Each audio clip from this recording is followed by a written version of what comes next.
junior quarterback. Prostitutor, senior running back.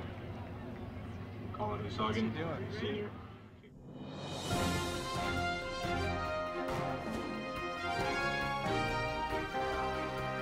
It's time now for Johnston High School football on the Central Iowa Sports Network. CISN.TV is Iowa's premier source for live-streamed high school football. High school football on CISN.TV is brought to you by Atlantic Bottlers, Schottenkirk Chevrolet, Shields, the Better Business Bureau, G&L Clothing. Now let's go to our CISN.TV team for Johnston High School football.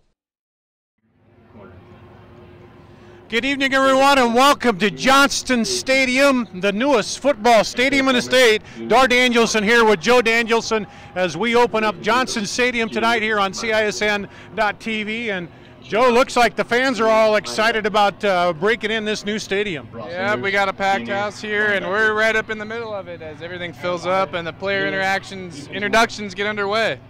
I guess the most exciting thing probably for the fans is that Johnston pulled one out of the hat last week and a big win over Ankeny Centennial, so they come in to open up this stadium 1-0. As you'll see, Peter will pan across a new stadium here as we're talking, but a big win for them to open up the season. Yep, a big win that will put them into the top 5 rankings in the state here as they open up the new stadium with the loud dragon roar on the video board over there. And looks like they're going to start the team introductions. Well, as you can see, it's a beautiful setting here with the stadium and then the schools up there, the brand new school, a lot of parking over there, and then as Johnston has just grown tremendously here and put up the new school, all the fans are filing in for tonight's ball game. You see the teams out there on the field as Peter Tarpey pans across the field. Johnston here to our left, which would be the north end zone, warming up. And Southeast Polk, those uniforms of Southeast Polk look a little familiar, don't they? Yeah, a little bit like the Hawkeye ones, and both teams are kind of running opposite uniforms here, with Johnston in the yellow tops, the white pants, and Southeast Polk in the yellow pants with the white top. We had a couple fans, they don't want to talk to us, they're shy, but a lot of the fans here are filing in, getting ready for the start of this matchup tonight. And a couple of really, Southeast Polk lost that game to Iowa City West, which is ranked number 2 this week. Lost to a good team. It was a 10-point ball game, but it was tight throughout. They have an explosive offense with Starcevich running that. So, and we saw what they can do here also with Nord running the Johnston offense. A couple of real good quarterbacks we're going to see here tonight. Yep, and Johnston as a team is going to look to build on that momentum that's got them into the top 5 ranking, and they're going to look to come out to go 2-0 tonight. Well, whereas Southeast Polk, after a close loss, they're at the risk of falling to 0-2, which is something you don't want to start at the beginning of your season. Okay, so we have the fans, you see them continuing to file in here. We're going to go back up inside and get out of their way so they can see the game and don't throw pop and popcorn at us here. We wouldn't want that. We don't want anything nasty to start out the season here at the new stadium, but beautiful stadium, hopefully a great ball game. Stick with us. We're going to take a break. We'll go back into the press box and get the starting lineups, everything, get ready for some football here tonight on CISN.TV. Here's to everyone who believes in competition and good sportsmanship, who knows it's not about the trophies or the medals, but rather the lessons learned. For those who understand, it's not whether you win or lose, just that you give your best. So go ahead, lace them up, take the field, have fun, and play. For the experience, for the memories, for the love of the game. Shields. Why do I look for the seal? It's about trust. Whether I'm buying a car, hiring a contractor, finding a tax preparer, or an honest mechanic, the Better Business Bureau seal means this business meets high standards. When I see the seal, I know I'll get what I pay for. No more taking chances and no more worries. And I feel good about supporting local businesses. My life is so much easier knowing I can always trust BBB accredited businesses. It pays to look for the seal. See for yourself at bbb.org/Iowa. Miss your hometown clothing store? The one that had it all? Everything to get the work done, all in one place? G&L Clothing is your hometown Iowa store. Stop in and see us, or we're only a click or phone call away. Family owned for nearly a century. G&L Clothing, 1801 Ingersoll, Des Moines. G&L Clothing. Your size, your style, we got it all. I opened the Hearing Clinic to offer patients and their families a positive healthcare experience. If you have trouble hearing clearly at church, at the movies, watching TV, or with your friends and family in a group conversation, what are you waiting for? In less than half an hour, we can give you peace of mind and answer any questions that you may have. Call us today to schedule your appointment. The Hearing Clinic, 515-440-3323. We listen, you hear. Moms typically get to make a majority of the healthcare decisions for their family. That can be a lot of pressure, but not for me, because I know the choice is ours. For medical tests like MRIs, X-rays, CAT scans, and of course mammograms, ask your doctor to refer you to Iowa Radiology. They work around our hectic schedules, they're the best at what they do, and they're so great with my family. They truly care, and it shows. Visit iowaradiology.com or call to schedule an appointment. Iowa Radiology, our focus is your good health. Back here live at Johnston Stadium, the new Johnston Stadium, the inaugural game here tonight. Dar Danielson along with Joe Danielson as you see the Johnston Marching Band getting ready to perform. I saw them the other morning. We were over here testing as they were out here with the sun coming up, Joe, and getting ready. But let's talk a little bit about a preview of this. Johnston at 1-0, rated number 4, taking on Southeast Polk 0-1, a 10-point loss to Iowa City West last week. And let's just take a quick look at some of the stat leaders and some of the players we'll be looking for here tonight, Joe. Well, for the Dragons, Johnston's now ranked 4th after that upset victory over Ankeny Centennial, 13-8 in Week 1. Leading the Dragons' passing attack is Andrew Nord, who was 10 of 18 for 122 yards and a touchdown. Nord also rushed for 19 times for 100 yards even.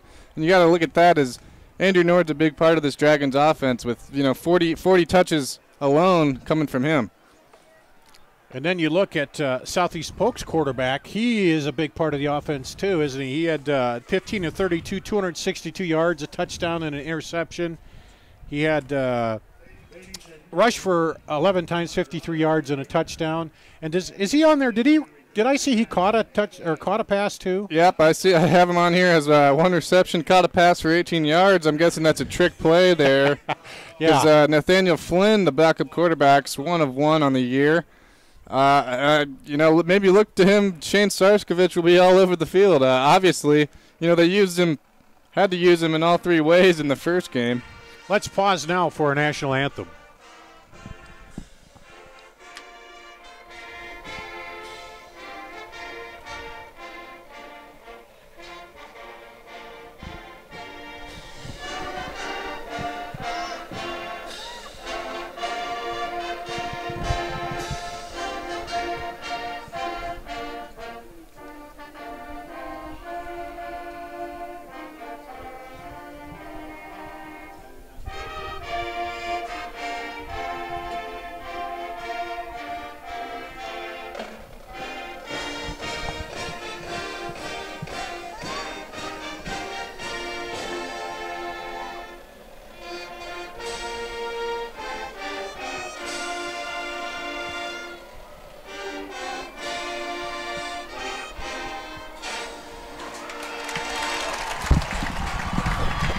There you have it, the national anthem. Sorry, we kind of snuck up on us there. But anyway, talking about Starcevich, threw a touchdown pass, caught one, and rushed for one. So he triple threat there for Southeast Polk. But a couple of running backs also looks like, Joe, for them that both teams that can pile up some yards.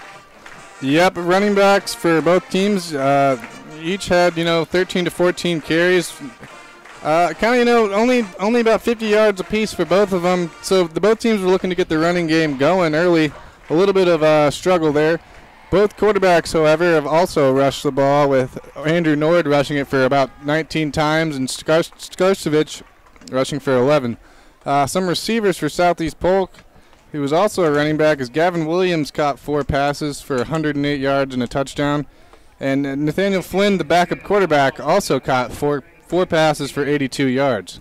Another player we'll be watching, Anthony Coleman, the receiver who caught the winning touchdown pass. He also had a key interception. He plays both ways, one of several players here for Johnston that will play both ways. And I guess the thinking on that, you got your best players. You want them on the field. But Coleman is dynamic both as a defender and as a receiver, and ended up catching that 37-yard touchdown pass that sealed the win for him last week. Yep, and sometimes when you have guys that are playing both ways, you worry about them getting fatigued. But usually when you have players that do that, they are your most elite game changers, and they need to be on the field. Like Coleman was, who, he's on a defense, gets a defensive stop, then he goes in and he catches a touchdown for the game winner against Centennial. Well, a couple things. Talked with Coach Brian Woodley, and one loss they had last week was Ty Puck, the starting linebacker. He broke his arm in that game, and he will be out for, they think, 4 weeks for him. And then also I believe it was Jackson Steigers, their starting punter. He also played wide receiver, and he got dinged up a bit. Coach said he went through the concussion protocol, so they're going to hold him out this week. But otherwise, injury-wise, he thought they were in pretty good shape. They got some good depth at Johnston. And then for Southeast Polk, they didn't have any injuries. They sent me the note there. So both those teams came out of that first week pretty good. And, it's the cliche, Joe. You always hear about it. You make your most improvement from week 1 to week 2. And we'll see. And for Johnston, you're making that improvement on a win. For Southeast Polk, a close loss. So we'll see which one of these teams makes a step forward this week. Yep, and the outcome of the first games for both teams is a little different. Southeast Polk, you're looking to bounce back in a game that you were definitely in the whole time, whereas Johnston, you don't want to have a down week after having such a big win in your opener. You don't want to have anybody celebrating the game and thinking you're too good and getting lazy for week 2. After that huge win, really, which is probably the biggest win of any of these guys' careers so far. Yeah, and then you look at it, you got a new stadium. You want to 20 years from now be sitting around at a reunion and say, yeah, remember the night we opened up the stadium and we won? You want that memory. You don't want to be sitting there talking about how we lost when we opened up this brand spanking big new stadium, do you? Yeah, it's almost like these guys, they've had their first away game so far. And for your seniors and your upperclassmen, you've played games at the old stadium. But with the brand new stadium, it's almost like, you're getting a fresh start again for the first time. And for Southeast Polk, they came close last week against a highly rated good team out of the East. And they want to come in here and be the spoiler. They want to be the team that opened the stadium, going on the road and picking off Johnston and getting the win. Yep, and they have a team full of athletes here with, you can see as Shane Starskovich and Nathaniel Flynn, both quarterbacks actually are in the stat book in the rushing, passing, and receiving areas. So you're going to have two guys that, when you have a backup quarterback, he's obviously finding places to play, which is Flynn. He must be too good to keep him off the field. Yeah, Starskovich, the senior, he's a good athlete. Nord, of course, junior, he was on that state championship baseball team this summer. Him and I think Coleman was too, if I remember right. I made some notes on that. If I can find them, I'll have to look back on that. But anyway, they so Johnston too this summer got a taste of the championship action and winning the state championship baseball game. So they're going to want to come in here and carry that over too. I guess it wasn't Coleman. It was Peyton Williams who was the other. He was their leading home run hitter for that baseball team, hitting 372 too on the season for the Johnston Dragons baseball team. As they're playing looks like a video down there as we get ready for the start of this game. The thing about this too is this is the first of the 4 non-district games, and with 4A when they went to the districts. Now, Johnston's in District 1 with Des Moines East, Roosevelt, Sioux City East, Sioux City North, and Waukee. And Southeast Polk, they're in the District 4 with Fort Dodge, Indianola, Marshalltown, Newton, and Valley. So these are good games to kind of hone yourself for the district, because when you get to the district and the top 2 there, get that playoff bid. So these are some key games, too, that you really want to hone what you do well and be ready for the district action. Yep, and when you play teams like this that are, both of these teams have established themselves of being leaders of the pack in terms of skill on the football field and success so far. And it's always nice to have an early season test to get to so that you know where your team is at heading forward. Here comes the Dragons. You can see them in the gold uniforms there. And the purple helmets, purple and gold, the colors, obviously. And you see the big J on the field there. And probably not the discussion that they had over putting the Tiger Hawk on the field. They went ahead and put the J here on the field at Johnston in the new field. And Southeast Polk will be coming out soon. And for Johnston last year, they started 1-3 and ended up making the playoffs. So you know, if you don't do well in these first few games, okay, you still got a chance. But they'd like to finish off and come out and do well here to get the season started. So just about ready to get started here. We'll give you the rundown on look at some of the starting lineup for you. We talked about Andrew Nord for Johnston, the junior, will be starting at quarterback, Brock Studer at running back, Anthony Coleman, Edward Thompson receivers, Peyton Williams at the tight end. On the offensive line, Garrett Molander at left tackle, Ethan Arnold at left guard, Micah Crott at center, Aaron Potter at right guard, Jake Thompson at right tackle for Johnston. And Colin Hushagen, another running back in there. I think I've got everybody now. For Southeast Polk, quarterback Shane Starcevich will be starting. Gavin Williams at running back. Nate Flynn, Dylan Travis, and Austin Johnson at the receivers.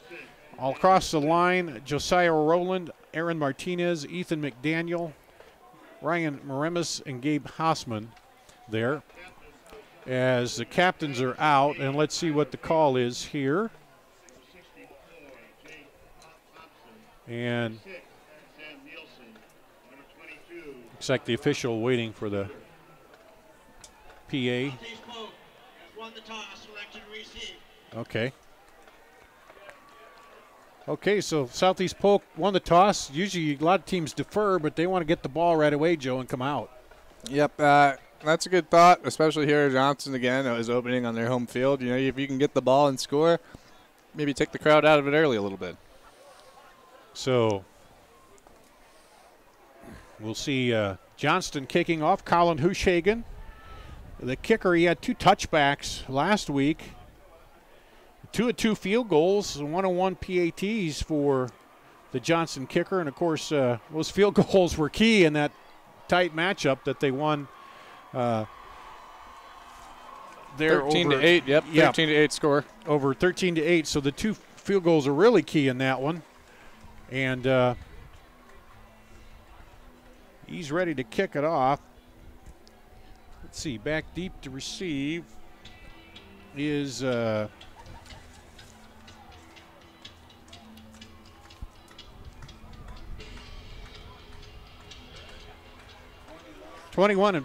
I had 21 on there, but I didn't have 5 listed as a returner. Gavin Williams for Southeast Polk, number 21. And Altrell Durr. Williams will take the kick. Yep. Williams about the goal line. Brings it up and gets stopped about the 16. So a return of we'll give him, where they mark that, 16. We'll give him a 15-yard return on that. So first and 10 at the 16 for Southeast Polk as they'll come out. Black helmets, white jerseys. You see the gold. And Starcevich brings them out. Gavin Williams behind him. 2 receivers left, 1 right there. Drops back, fakes the handoff, rolls to his left. Wings it out there. And it's caught by Nate Flynn. And he'll be up to the 25.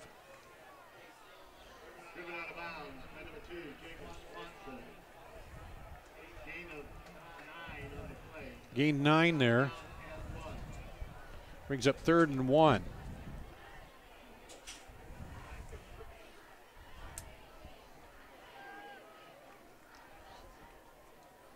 Dylan Travis is the receiver to the top of the field. Slot comes in motion.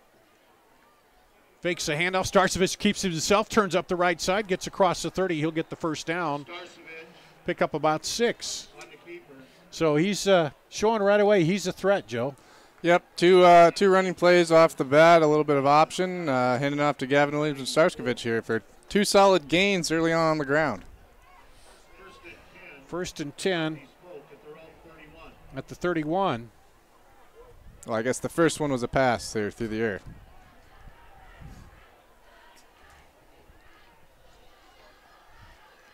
This time goes into the gun there, and there's flag thrown. Looks like we might have a false start here. No, looked like a timeout before. Yep, so timeout for Southeast Polk. No score here, 11:18 to play in the first quarter. We'll take a quick break and be back with more right after this. Many times at the Lodge of Ashworth, new members come to us from their big, beautiful homes. They find our spacious 2- and 3-bedroom suites to be an ideal fit. We have a limited number of these larger and penthouse-style suites, perfect for the retiring executive style living. We have suites ready for immediate move-in, or we can help you customize. The Lodge of Ashworth is all-inclusive, no surprise additional fees or upcharges. Call us today for a private tour and ask us about our flexible pricing plans. So starting here, Johnston's defense is led by junior linebacker Nathan Newcomb, who registered 10 tackles in the first game, and Sam Nielsen, the safety DB, who also got 10 tackles. Well, out of the timeout, here's Starcevich. Gives the handoff straight up the gut is Williams, Gavin Williams. And he's going to give him 3, I guess. 2nd and 7 at the 34. But again, the Johnston defense, they were all over the field last week, and 2 players got 10 tackles, and 5 total players registered a sack or an assist. So this time, 2 receivers each side, 2 in the slot, and there's an inside pass there off the hands of Dylan Travis. And I believe that was Austin Johnson. Austin off the Johnson, hands. Yep. I'm sorry. It's 2, not 7, off his hands, so incomplete pass. Yep, fast developing play on both sides there with Johnston brought the rush, and Austin Johnson just wasn't able to bring the ball in, and you got to catch that play next time. So 3rd down and 7 at the 34. Here for Southeast Polk. Starcevich. Back. Straight back, looking, throws it out to the left side, has his man there, cuts it up across the 50 down to the 45. And Nathan Marchand catches the pass out of the slot on the right side.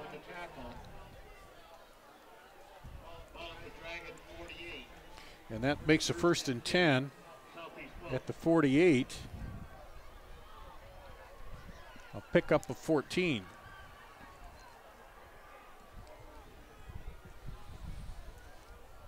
They'll have a slot to his left. He comes under center this time, Starcevich. Pitches it straight back.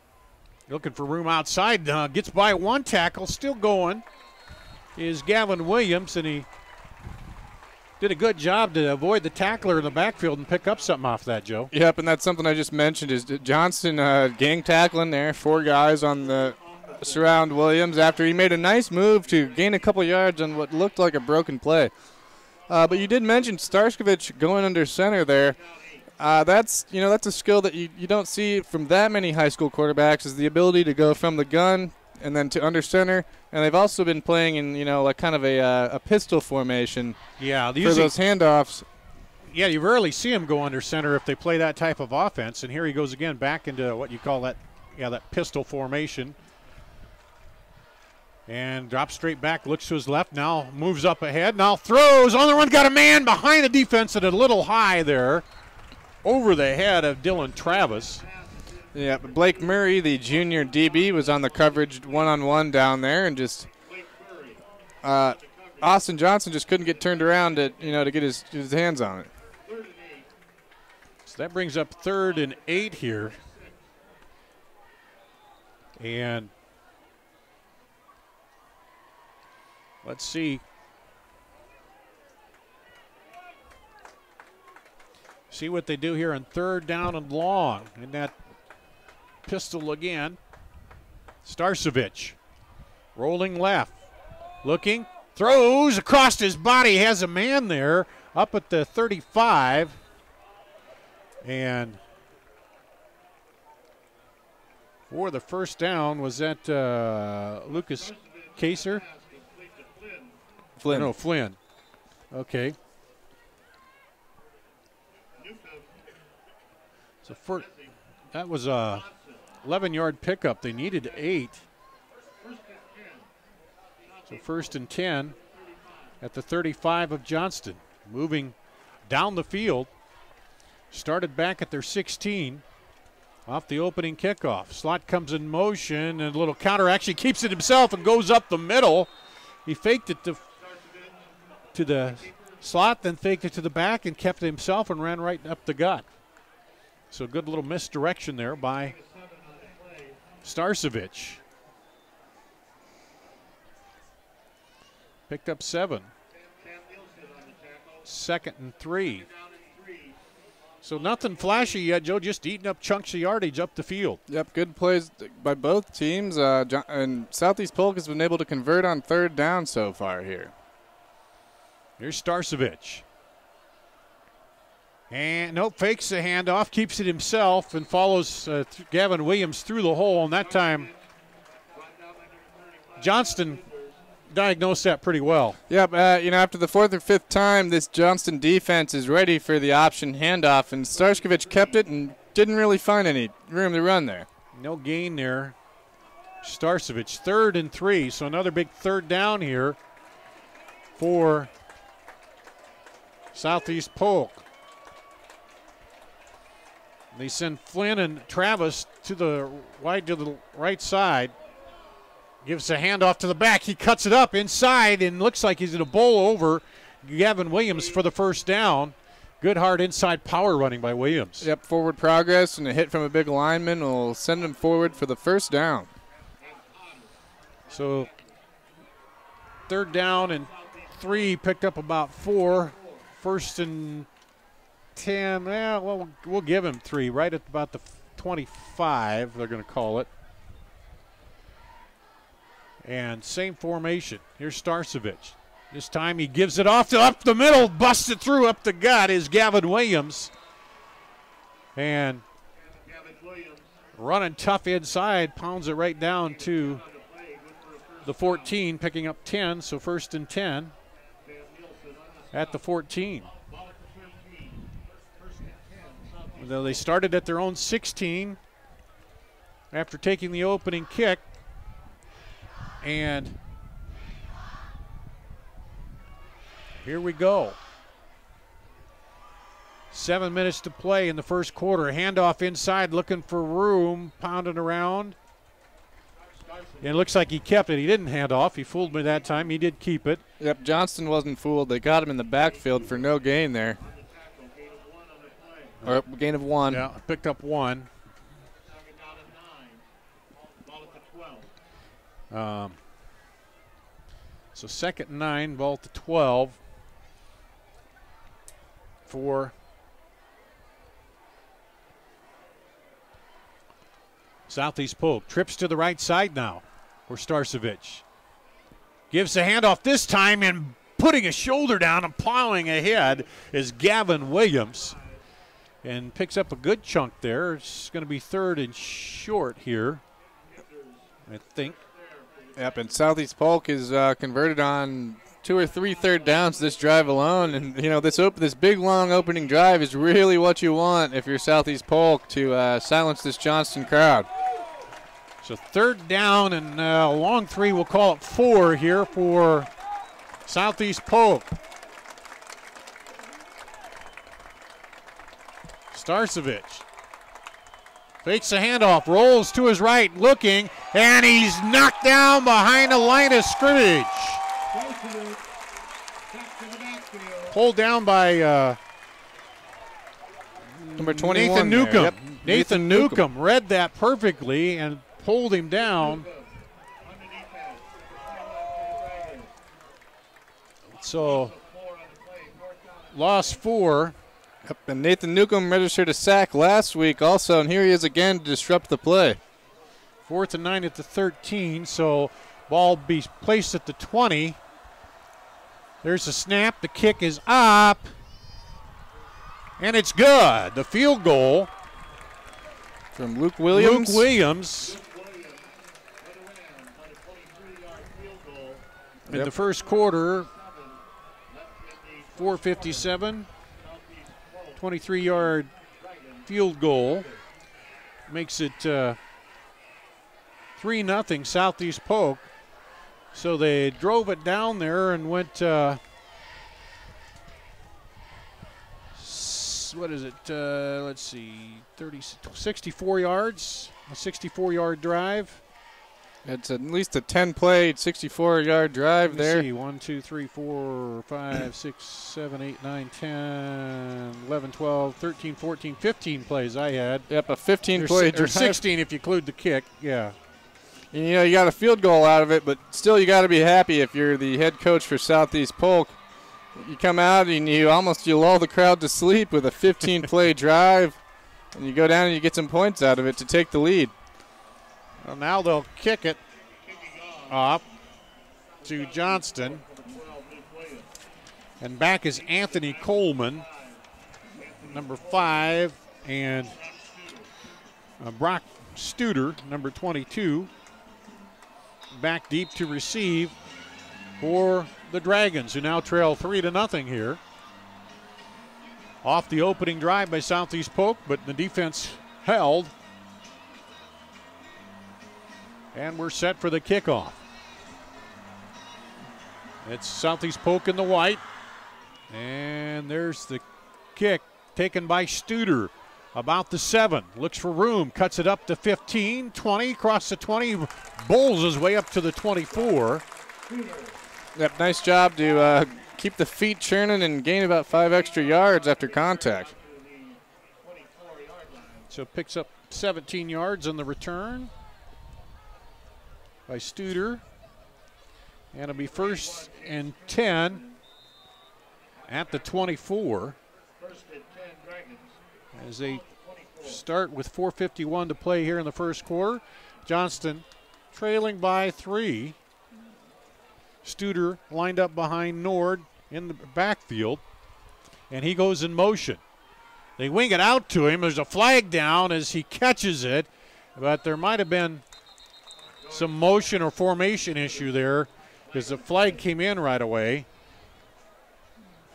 Yep, and Johnston came out with 1 in the backfield and 4 receivers set. Looks like, did Studer move a little early there when he went in motion? I don't know. We'll see. Legal formation. Okay. They might not have had enough guys up on the line of scrimmage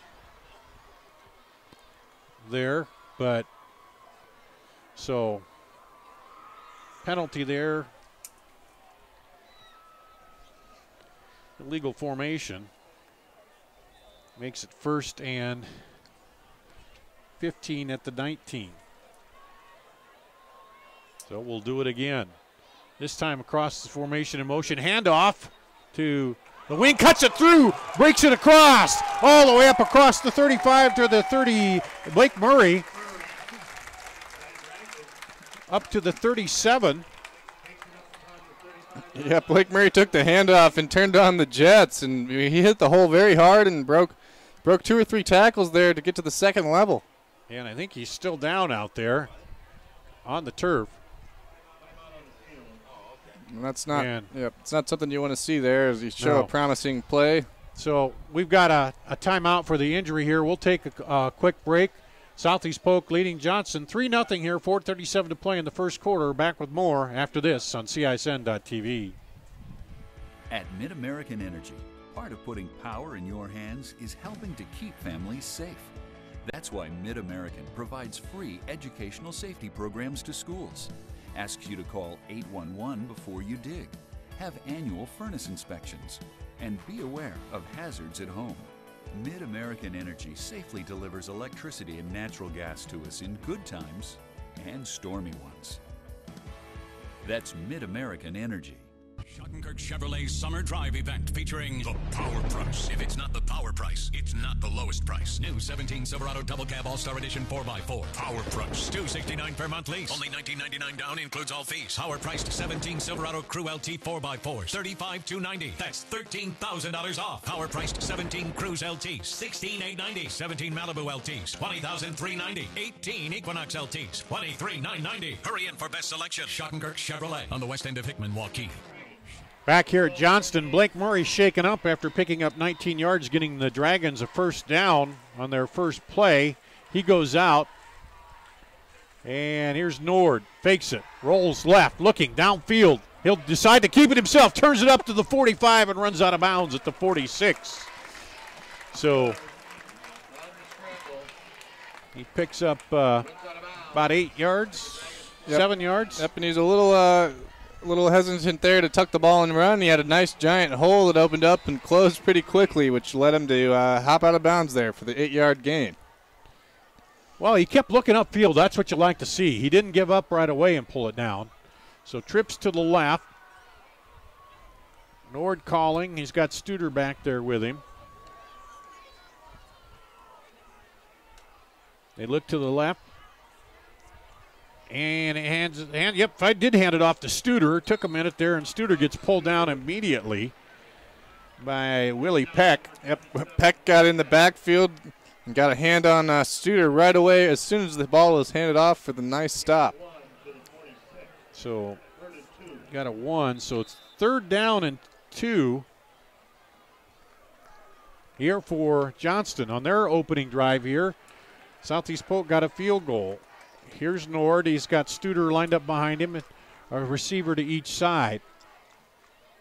And that shotgun here, or pistol, excuse me. There's a handoff to Studer. He plows over to the left side. He may have gotten it. We'll see. It's going to be close. Yep, I don't think he's quite there based on the official's spot right now. Look on that far side. He needed to hit that hash mark, didn't he? And it doesn't look like he's going to get there. We'll see. Well, I don't know. When they come out of the pile, the nose is about on the hash mark, isn't it? So they're going to measure it, but the official over there stood inside the hash, didn't he? And then when they marked the ball, it's about right there at the hash. So we're going to have our first measurement of the game. Yep, here comes the chain gang, and so Studer either got 2 or 1.5. And it'll be the difference between a first down here for Johnston to keep their first drive alive. And looks like he got it by the nose there of the football. Yep, not by much, but it'll be 1st and 10. Yep, and that's kind of a big play so far for Johnston, as you got to keep a sustained drive. When Southeast Polk, came down with their 15-play long drive, you got to look to get something going to answer here. So they get a first down. And Studer steps up next to Nord. Across the formation, there's a handoff and trying to cut outside. And Edward Thompson, the wingback, takes it and he gets a few yards. Yep, and the outside was there for him. He couldn't just quite bump it out there before the Southeast Polk D got a hold of him. So he picks up, let's see, 1, 2, 3. We'll call him 3 yards. Makes 2nd and 7 here. Into Southeast Polk territory for the first time at the 49. Nord hands off to Studer. Studer over the right side. Falls loose. And the official says it's down. He's pointing to the ground. It came out, but he said it came out with the ground, so it'll stay with Johnston. So key break for them, though, Joe. Yeah, and Studer was just, kind of propelled in the air and took a hard fall, and that's when the ball came out there. Nothing to worry about for Johnston. So he picks up about 4. 3rd and picks up 5, we'll call it. 3rd and 2. They're at the 44. Here comes that slot in motion again. They hand off, though, to Studer, the back. He plows through there, and he's going to get across for the first down. Yep, so far both teams' O-line have really done well to get separation for each running back and quarterback, respectively. Southeast Polk's defense has been able to get in the backfield a couple times, as well as Johnston, too, but a pretty even matchup so far. So another first down. Mason Morgan with the tackle for Southeast Polk. Brings up 1st and 10 at the 41 of Southeast Polk for Johnston. Their opening drive here, 2:21 and counting in the first quarter. Southeast Polk got a field goal. There's a handoff to that slot back again. Coming across the formation. Cuts it up. 30, 25. He's got a lane outside, knocked out of bounds about the 19-yard line. Anthony Coleman got quickly to the outside and turned the corner, Joe. Yep, and Johnston's got weapons here. You saw Blake Murray with a nice run earlier, and now Anthony Coleman taking the handoff. And their running backs aren't the only ones who run the ball.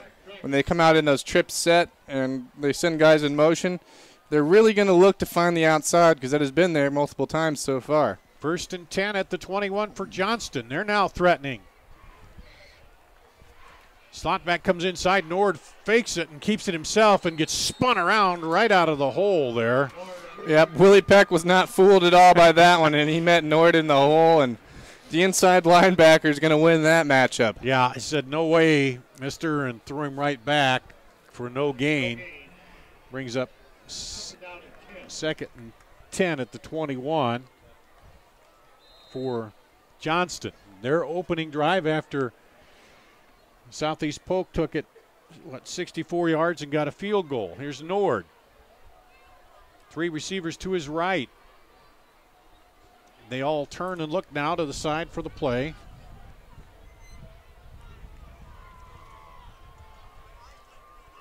And here we go. Wings it out to the slot. He cuts it up, spins around, picks up a few there.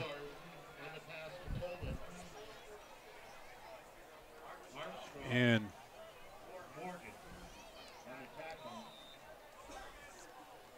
picks up what? We got 2? Yep, 2. Gained about back what he lost the last play. So brings up 3rd and 8 here as we go under a minute to play in the first quarter. 52 seconds and counting. Yep, and a big red zone first down here. Or third down. Third down, yep. Key third down for the Dragons. Fakes it, rolls left. Looking, under pressure. Now throws back across the middle. And does he catch it? Touchdown! Touchdown! He caught it between the defensive back. Williams. Wow, Williams, the tight end, took that away from the defender, Joe. Yep, Nord threw up the jump ball, and Williams was just bigger on that play. He goes up and hauls in the touchdown. Now here again, we saw last week a 2-point play on the extra point. Looks like Johnson's going to come out and run it here for 2. And right up the middle. Is he in there? Where's the signal? I don't see the signal yet. Is he in there or not? He is. Now they say he is. Nope. Is he? They're going to say no good. Is it? So, in a bizarre kind of trend of events there, Johnson comes up to line up to go for 2 real fast before Southeast Polk's defense can get set. Nord takes the ball up the middle, and he gets stopped right on the 1-inch line. So it's 6-3 Johnston here after their score in the opening drive. We'll take a quick break and be back with a kickoff after this. Chevrolet Summer Drive event featuring the Power Price. If it's not the Power Price, it's not the lowest price. New 17 Silverado Double Cab All-Star Edition 4x4. Power Price. $269 per month lease. Only $19.99 down, includes all fees. Power priced 17 Silverado Crew LT 4x4s. $35,290. That's $13,000 off. Power priced 17 Cruise LTs. $16,890. 17 Malibu LTs. $20,390. 18 Equinox LTs. $23,990. Hurry in for best selection. Schottenkirk Chevrolet on the west end of Hickman, Waukee. Back at Johnston, the Dragons answer Southeast Polk score on the opening possession with a touchdown, but the extra point run is no good. It's stopped, and it's a 6-3 Johnston lead here with 36 seconds to play in the first quarter.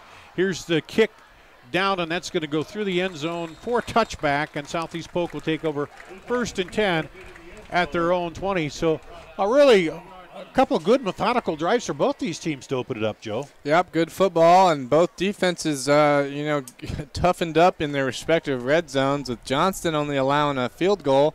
And Southeast Polk, Johnston tried to catch him off guard there with that 2-point conversion, and they were ready for it and made the stop at the 1. And we saw last week with the 2-point conversion coming in to play a factor here. With the score at 6-3, we could see Southeast Polk tie the game with a field goal. And I think it was Willie Peck who was defending on that pass. He was about ready to knock that down or pull it away, and the tight end just took it away from him down there. Peyton Williams for Johnston, so a big offensive play for them. Otherwise, that could have been no points. Here's Starcevich back out, wings it outside, over the head. That's a live ball. That's going to go, nope. They say incomplete. I thought that pass went backward. It looked like it looked like it was well backwards because it was behind Gavin Williams. Yeah. He couldn't make the catch. Luckily, the ball rolled out of bounds for Southeast Polk. So 1st and 10 at the 20 turns into 2nd and 10 at the 20. And, they're lucky there because that really should have been about 2nd and 14. Yeah. So the pass goes incomplete from Starcevich. Out to the wing there. And they do double stacks on each side. Fakes the handoff inside, keeps it, and he's right into the line. And picks up a short one, so those alignment, the defense is keying in pretty good now at Starcevich, Joe. Yep, and you have those twin sets up there. You kind of expect pass, a little interesting play to run it up the middle when you have 4 wide receivers spread out to either side. So they're just not really even a yard. The football's across there, and the clock will run down at the end of one quarter. Johnston 6, Southeast Polk 3, and it'll be 2nd down and 9 for Southeast Polk when we come back right after this on CISN.TV. Hi, Ron here, head coach of Westside Auto Pros. When your car's on the injured reserve, you want to get it back in the game as soon as possible. I know that. That's why you need to bring it here to Westside Auto Pros. I have a team of experts that can fix almost every automotive injury, whether it's a fractured joint, a brake, or if your car just got its bell rung, no problem. We can even do a complete physical on your car to make sure it's game ready for the entire season. So bring your car to Westside Auto Pros and we'll get it back in the starting lineup in no time. Hey, you guys are dogging it back here. Let's move it, move it, move it. The other guys, they think they know what special means. At Godfather's Pizza, we do special, and we do it better. We add the T. There's a Godfather specialty pizza with your name on it. Classic combo, all meat combo, hot stuff, taco, yeah, even veggie and more. All of them piled high with the best toppings and 100% real cheese. Treat yourself special. Order specialty pizzas from Godfather's Pizza. Back here at Johnston Stadium, the new Johnston Stadium, it's 6-3 Dragons after one quarter. Southeast Polk took the opening kickoff, drove down, got a field goal. Johnston took the kick, drove down, and got a touchdown, went for 2, didn't get the conversion. And so we'll call it 3rd and 10, 3rd and 9.5. Starcevich back, looking, wings it across, and I think that might be enough for the first down out there. On the catch to Flynn. And they are going to give him the first down, so the pass to Flynn, 1st and 10 as they pick up 10. 1st and 10 at the 30-yard line for Southeast Polk. And 7-6, Waukee leading Valley. What was that, Steve, in the second quarter? Here's a handoff, and it's going to be dropped as Williams for a loss behind the line of scrimmage. And he's going to lose, I think, about 2 on that.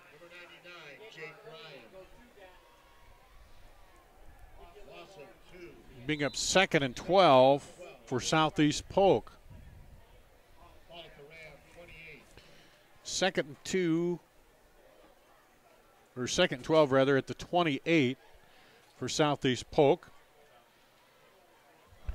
And here's Starcevich in that pistol again. Double stacks. Now throws it over high over the head of the receiver. He was looking for Kaser out there, but threw it over his head. So all of a sudden now, Joe, the Dragon defense has Southeast Polk in a bind here. Yep, and they've played well. Both defenses have played well so far. No vertical passing game has really been able to get started for either team.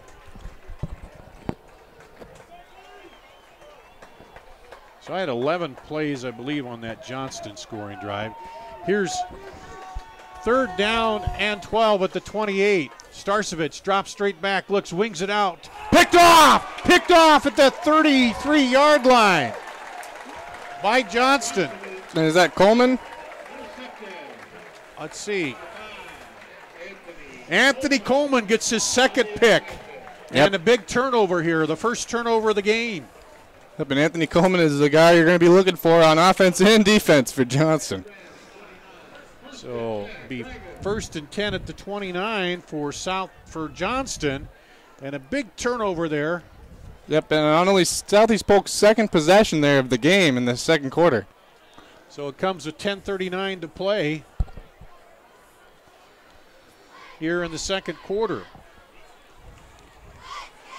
And the Dragon offense will come back out on the field, leading 6-3, and they'll look to add to that.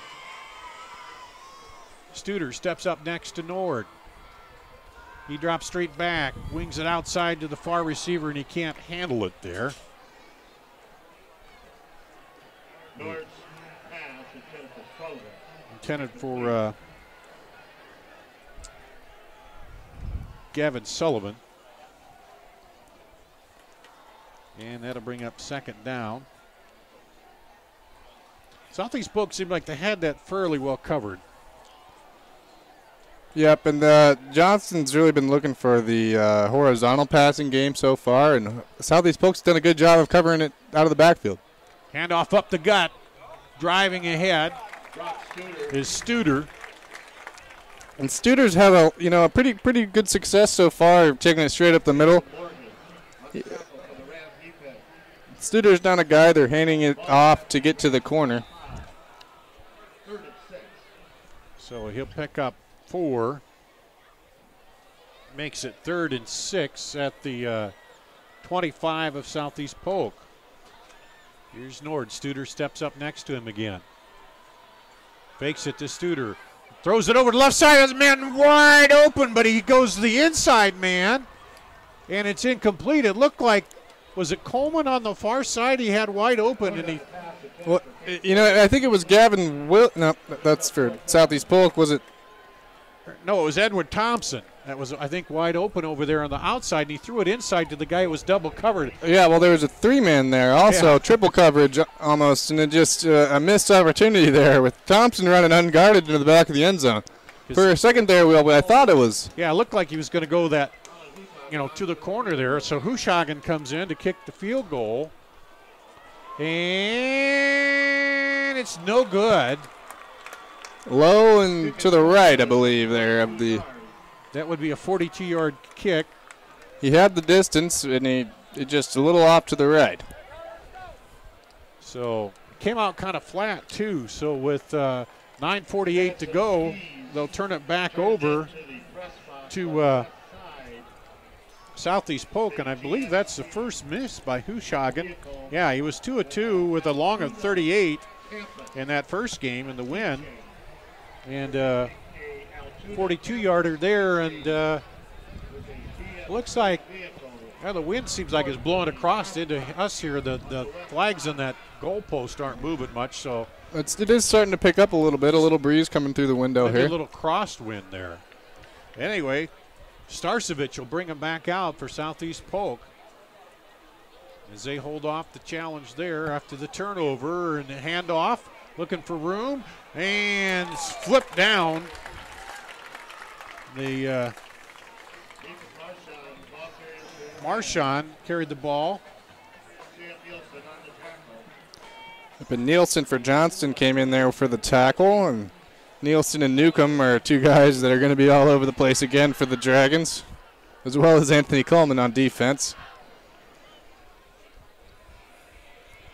So it looked like he was about to go turn that corner, but defender came in. Starcevich rolling to his right. He's got a man down the slot on the right side, but he'll keep it. Now cuts back in, gets around the defender, and a nifty bit of running. He gets up across the 30 for the first down on the keeper by Starcevich. Yep, and that's an added 5 yards, you know, after doing that nice little move. Sometimes as a quarterback they tell you to get down, but if you have that move in your arsenal, you should use it.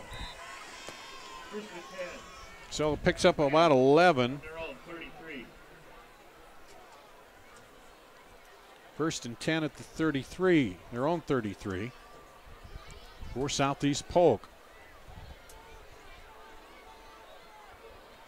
And send Johnson and Davis, or Travis rather, to the left. And across comes the slot, and Johnston's right there, and they run that down in the backfield. Didn't fool anybody on that, did they? Marchand. Nope. Yep, and he didn't even have room to go forward. He lost a couple yards on that one. Johnston's been able to get that horizontal run game going, whereas Southeast Polk really hasn't been able to bounce anything to the outside. They're going to move that back 1, 2, 3, 4, 5, 6, about 6 yards. Looks like we're going to come out throwing here and look to the opposite side of the field there. 2nd and 16 at the 27. 8 minutes to go here in the first half. Starcevich wings it out wide. Caught there by the inside man. He'll turn it up. Breaks the tackle. Gets up for the first down. Nate Flynn breaks still another going. tackle, yep. Oh. Still going, and finally ripped down about the 13-yard line. Flynn did all that on his own. Well, you know, that first block set by Dylan Travis out there was really what set him off first. As a wide receiver, you just helped your buddy out big time. Nate Flynn springs him for an extra 40 yards with the block there. So brings up 1st and 10 at the 13. Yep, and on that wide receiver screen, the block is really what sets it up from being a 10-yard gain to, you know, a 45-yard gain. That was about, yeah, from the 23 all the way down to the 13. That's 64 yards on the pickup, right? Under center now, Starcevich, hands off, looking for room, and he's going to do good to get back to the line of scrimmage. Gavin Williams. Boy, but Johnston's front four is really playing the run well. Not letting anything get up the middle and getting a whole lot of penetration on the Southeast Polk's O-line. They did that time, and Williams could not quite get back to the line of scrimmage. Lost one, so 2nd down and 14. But they're inside the 20 here. With a chance to go ahead or even it up with the field goal. There's a handoff to Williams again. He wins his way inside and down to about the 10. And that time they just went right at that defense, aggressive defense, and went straight at them. Yep, you know, both teams' front four are really battling tonight, and it's been a pretty solid, even game from both sides. So he picked up some good yardage there, so it'll be 3rd and 7 at the 10. A key 3rd down here for Southeast Polk. Here's Starcevich. Fakes it, rolls to his left. Looking now, will keep it himself. Cuts it up across the 5. Dives! Is he there? Touchdown! Starcevich does it himself. That's a really athletic play from your quarterback, rolling out, but he's still got his eyes down the field. sees there's no defenders ahead of him and takes the corner and dives in and hits the pylon for the touchdown. Starcevich runs it in with 5:57 to play here in the second quarter. And Southeast Polk has the lead back. And now they'll come out in their 2-point conversion stance of their own. We'll see if they actually snap it here. Yep, and here comes the kicker. Starcevich will hold. Luke Williams will go back to kick it now. And, well, I put him up 4, so then here's the snap. The kick is good, so the PAT is good. And that'll make it 10-6. Southeast Polk here with 5:57 to go in the first half. Let's take a quick break, and we'll come back with more after this. Building a strong community doesn't happen overnight.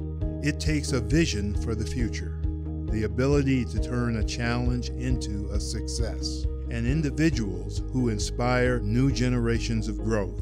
Greater Des Moines has done a lot of growing over the years, and so have we. At Brick Gentry Law, your success is something that we create together. Thank you for making us a part of your community. Thank you for 50 years. Building us. At Johnston, Southeast Polk is taking the lead 10-6, 5:57 to play in the first half. And Joe, what a turnaround there. Coleman gets that interception. The Southeast Polk defense stops them. They miss the field goal, and then they turn it around and come back down the other way and get the score and take the lead back. Yep, and Johnston's defense played well on both drives there. Both teams have really responded, and it's kind of been a defensive battle so far. One thing you can't do is let Starcevich get free out there, because he rolled out to his left and kept looking downfield and then was able to run it in and dive it in over the left side there. Yep, and that's what Southeast Polk wants. They want him to be out in the open field so that he's got room to make plays. He could run the ball, throw the ball. He's got all the tools in his arsenal so far.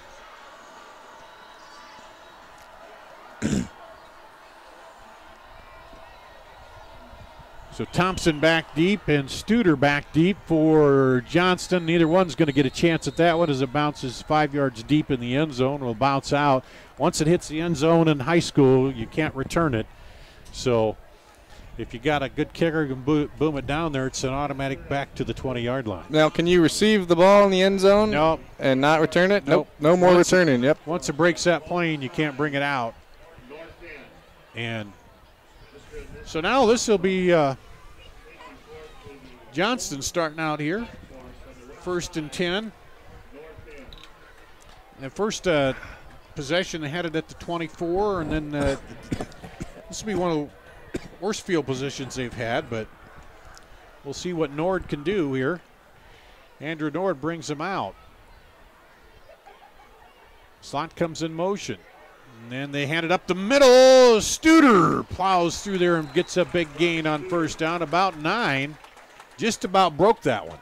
Yep, and that's kind of been the story of the day for Studer. He hasn't been stopped in the backfield at all today. He's gotten 4 or 5 yards on every carry. And with Johnston's misdirection offense on their handoffs and their horizontal passing game, that's there's a lot of opportunities to run the ball up the middle and to look to get something outside. Here comes Johnston now, a little tighter formation with 1 yard to go here. Slot comes across, and they'll give it to Studer again. He keeps gyrating those legs into the pile, and he'll pick up 3 and a first down. Boy, again, they come out in the heavy set there with some tight ends. And both of these teams come out in what are typically passing formations, and they look to run the ball every time. And they run it, yeah. And that's tough for a defense, really, because you don't really know what you're looking for when really they're just lulling you to sleep waiting for that long down the field pass. And I think the key with that is Nord and Starcevich, both those quarterbacks can, read everything pretty well. Right, and they can also both run and throw. Yep. This time he drops back to pass. Looking, won that tight end dragging. Now goes deep down the field. Caught by Coleman. Yep, and there he is again. Coleman, one-on-one down the field. Down to the 22. Yep, that's a matchup they want. Coleman's a good athlete on defense, already with an interception. You see him just go up and catch the ball, right in the hands. Johnston's going to speed it up here with 36 yards. Yep, Nord. There's a handoff. And Studer picks up good yardage there, so you're right. They picked up the tempo there. Yep, a nice tackle, open field tackle by Jacob Swanson. You got to wrap him up, one man to beat, and he was able to bring down Studer on the outside.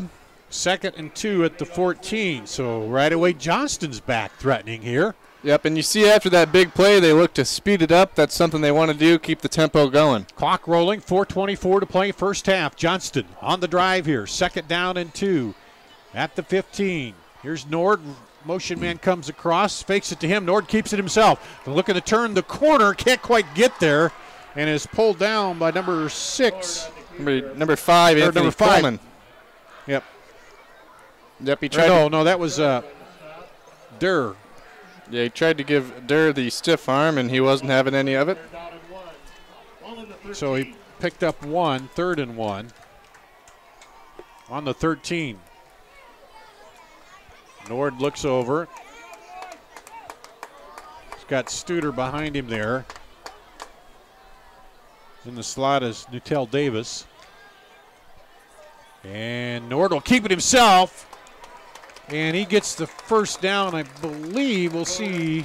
Well, he did a good job there, making something out of nothing. He shuffled his feet and waited for that hole, didn't he? Yeah, kind of found himself in the backfield with not a whole lot of places to go and squeezed through the first gap he found. It was impressive the way he just he was patient. He didn't try to plow in there. Yep, he kept his feet moving, and that's why Nord rushed for 100 yards last week. 1st and 10 at the 11 here for Johnston. Trailing 10-6, 3:17 to play. First half. This time he sends trips to the left. He's got Studer behind him and a single receiver to the right. Surveys it, and then the flag comes out. I think, did the clock run out? Yep, the play clock ran out. Or did they? No, they called a timeout before the flag came out, but they're going to give them the timeout. So we'll take a quick timeout here. 10-6, Southeast Polk over Johnston. Johnston threatening, though, here. Back with more on CISN.TV after this. To everyone who believes in competition and good sportsmanship, who knows it's not about the trophies or the medals, but rather the lessons learned. For those who understand, it's not whether you win or lose, just that you give your best. So go ahead, lace them up, take the field, have fun, and play. For the experience, for the memories, for the love of the game. Shields. Here at Johnston High School, Dar Danielson, Joe Danielson on CISN.TV, Steve Dickinson on the controls, Peter Tarpey running the camera here, and the inaugural game at the new Johnston Stadium. And Joe, what do you go here? Pass, run? You got all your options at 1st and 10 here on 11, don't you? Yep, I think they're going to come out with another misdirection handoff here. Look to get Brock Studer up the middle. That is Studer right in there behind Nord. Andrew Nord, the junior quarterback. Studer steps up to his right now. And rides it to Studer. He's going to turn the corner. He's got a block out there. Can he get around? And just barely. Almost got it out, but good job by the defenders to push him out the sideline. Yep, way to get separation there. Disengage your block and fight for the tackle. Looked like Mason Morgan, the linebacker, was one of them out there. Or not Mason Morgan. I'm sorry, I'm looking at the wrong run. Sam Nielsen, I think, was out there. Look at the wrong lineup there. Pickup of 3. 2nd and 7 at the 8. Trips right, then Studer behind Nord. And handoff to Studer, plows through, touchdown! From 7 yards out, Brock Studer for the Dragons. They take the lead back. It'll be 12-10 here, pending the extra point or a 2-point conversion. We'll see what Johnston comes out to go for here. It looks like they're going to set up for the extra point. Make this a 3-point game. So 2:53 to go. Here's the kick. And that is good. That makes it a 13-10. Hushagen kicks it through. And with 2:53 to go, the Dragons have a 3-point lead here over Southeast Polk. Studer on the run, right up the middle. And, wow, this is one of those back-and-forth ball games here, Joe. Been quite the game. Great defense on both sides and a couple big plays by both offenses so far. Only turnover right now, Johnston got the interception by Coleman, but Southeast Polk was able to stop them, got the ball back, and they were unable to turn that into any points. Johnston, well, they missed the field goal, then Southeast Polk drove right back down and got the touchdown. And so here we go. 2:53 to play. Hushagen will kick it off, and back deep is Gavin Williams, and Durr for Southeast Polk. And Durr looks at it and it bounces into the end zone.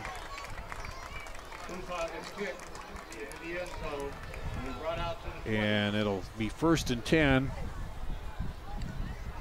for Southeast Polk at the 20. Well, you got 2:53 here, Joe. You don't really need the 2-minute offense quite yet, but you want to kind of move it along a little bit. Johnston picked up the pace on offense that time, and so we'll see what Southeast Polk does. Yeah, Southeast Polk's going to look to sustain a drive into the half here and get some points on the board and take the lead back or tie the game with a field goal. Here we come, Shane Starcevich with Gavin Williams behind him here. Slot comes in motion, and he'll give it to Williams. Williams cuts it up the middle, had a lot of room there, and picks up about 7 on the run there.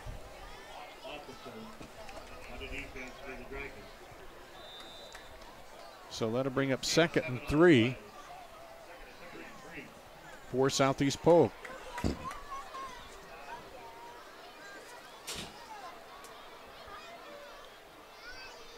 Come again with double slot. Slot comes in motion across. They fake it and hand it off again to the back.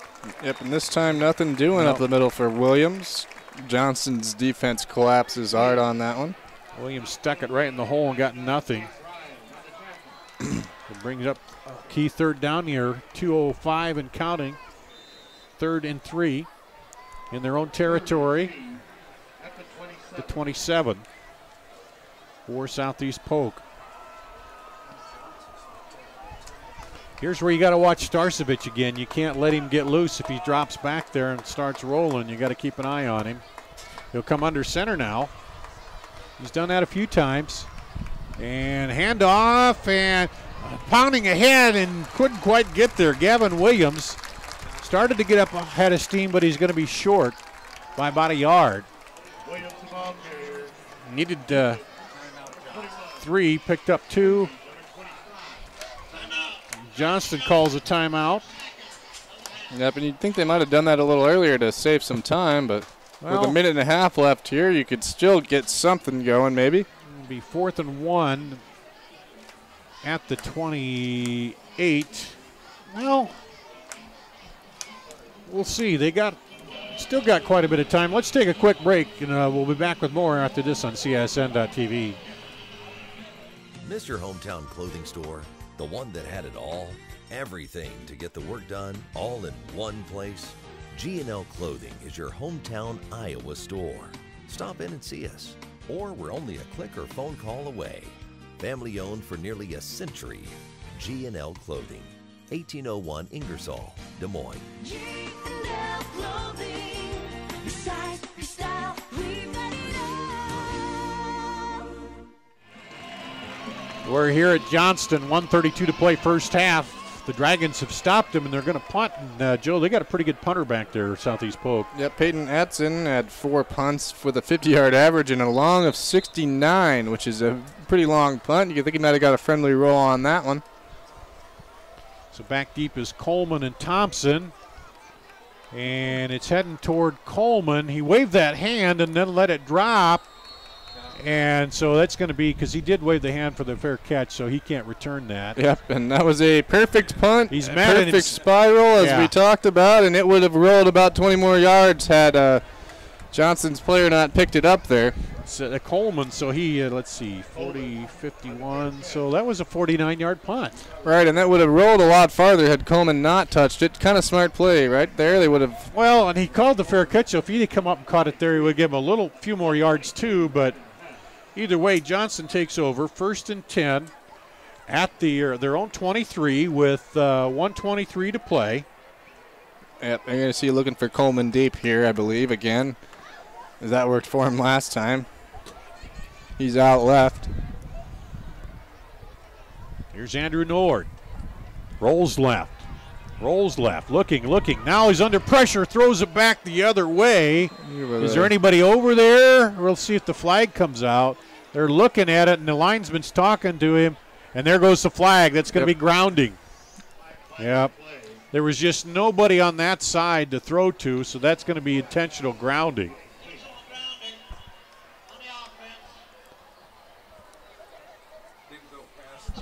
Be loss of down, and so here maybe you try a passing play for the first down, but if you don't get it, you might just want to run the ball and run the clock out till halftime. So that'll bring up 2nd and 15 back at the 18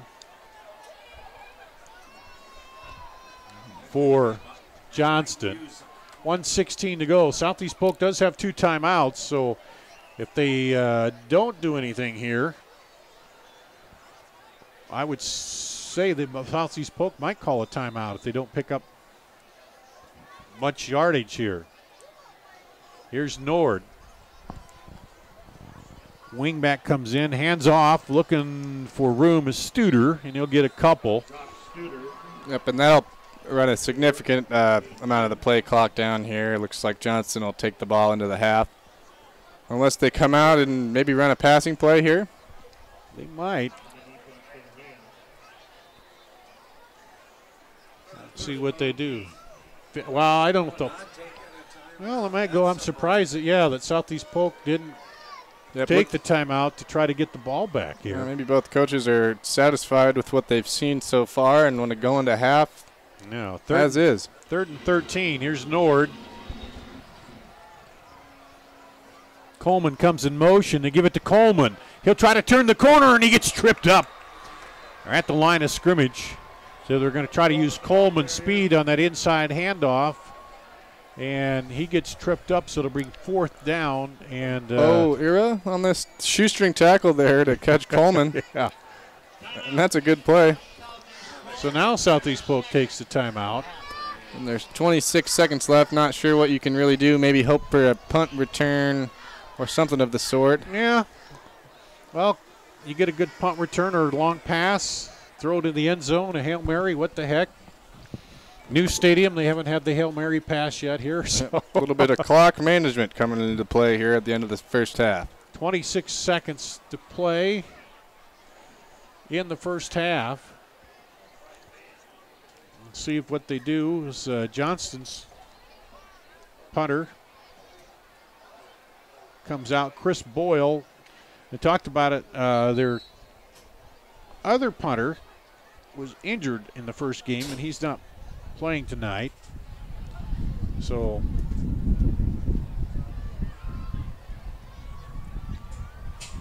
back deep is Austin Johnson and Nate Flynn for Southeast Polk. They're back around their own 47. Good snap. High kick. It's not going to go very far. And bounces out of bounds. So, well, Yep. Up to about the 39. So 16 seconds for Southeast Polk. Maybe you look for maybe one completion out of bounds and attempt the field goal here quick. They do have one timeout. 29-yard punt. Yeah. So. Maybe if, they used one of those timeouts a little sooner, they had a little more time on the clock. Yeah, it was kind of surprising they didn't, I guess, but now you're looking for a quick pass to the sideline and then set up for the kicker, or you can run a play up the middle. Depending on how many yards you gain here will determine the field goal. Southeast Polk, one timeout, 1st and 10 at the 39 of Johnston. They trail 13-10, 16 seconds to play first half. Starzevich dropping straight back. He's got pressure. They'll go for the screen, but Johnston read that and are right there and stop him behind the line of scrimmage. Yep, and they sent a heavy blitz and really blew up the screen. Well, I don't know if that was a screen so much as if the lineman let the guy on that screen. You got to hit him and slow him, and nobody slowed the first man through there. Yep. So timeout here with 9 seconds to play. Let's take a quick break, and we'll do that. Come back with more on CISN.TV right after this. I opened the hearing clinic to offer patients and their families a positive healthcare experience. If you have trouble hearing clearly at church, at the movies, watching TV, or with your friends and family in a group conversation, what are you waiting for? In less than half an hour, we can give you peace of mind and answer any questions that you may have. Call us today to schedule your appointment. The Hearing Clinic, 515-440-3323. We listen, you hear. Here at Johnston, 9 seconds to play in the first half. Joe Danielson with you. Southeast Polk has the ball. They ran a play and lost yardage there. Let's see, looks like they're going to take a shot at the end zone, you'd think here. Yeah. Maybe watch for the lateral on the pass catch. Anything trickery here with 9 seconds left? You got any full playbook to run with? They trail by 3. Dropping back, Starzevich wings it over the middle, and it's caught there by Nate Flynn. Yep. And it'll stop it on the first down. They're going to move up, and then he's going to try to clock it, I think. They run the clock, 3 seconds. And they say they're upset because they think the clock should be running, Johnston. And the first down would have stopped the clock. The one official over there was saying, bring the chains ahead. It's a first down. But now where that chain sets up, they would have had to go another yard.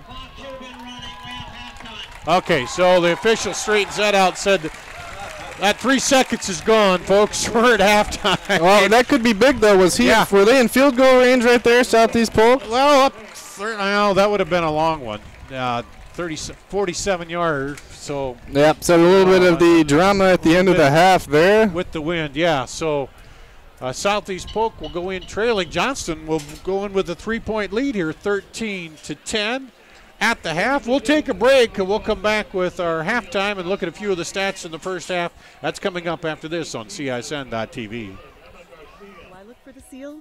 It's about trust. Whether I'm buying a car, hiring a contractor, finding a tax preparer, or an honest mechanic, the Better Business Bureau seal means this business meets high standards. When I see the seal, I know I'll get what I pay for. No more taking chances and no more worries. And I feel good about supporting local businesses. My life is so much easier knowing I can always trust BBB accredited businesses. It pays to look for the seal. See for yourself at bbb.org/Iowa.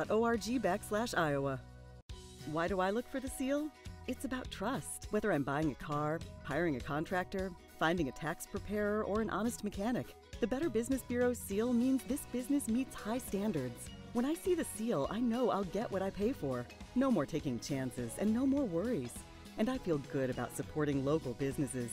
My life is so much easier knowing I can always trust BBB accredited businesses. It pays to look for the seal. See for yourself at bbb.org/Iowa. Miss your hometown clothing store? The one that had it all? Everything to get the work done, all in one place? G&L Clothing is your hometown Iowa store. Stop in and see us. Or we're only a click or phone call away. Family owned for nearly a century. G&L Clothing, 1801 Ingersoll, Des Moines. G&L Clothing, beside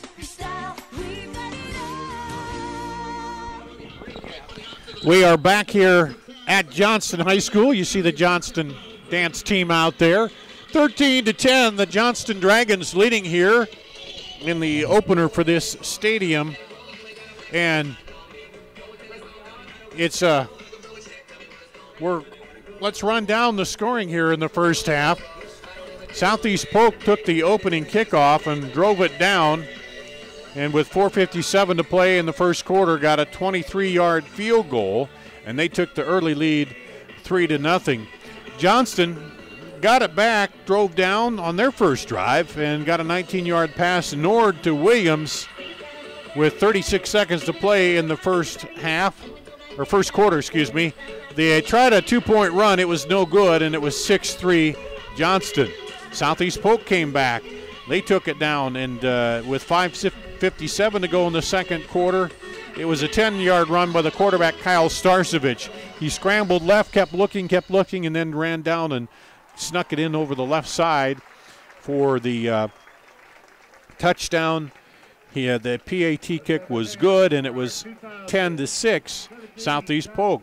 Johnston got an interception, and but weren't able to convert that into any points. That's the only turnover so far. But then Johnston did come back here with 2:53 to play, drove it down, and Studer, the 8-yard run with 2:53 to play in the first half, and the PAT by Hushagen was good, and that's where we stand, 13-10. So it's a good tight ball game here in the first half with Johnston leading Southeast Polk at the half. 13-10 here. Really just, we said, one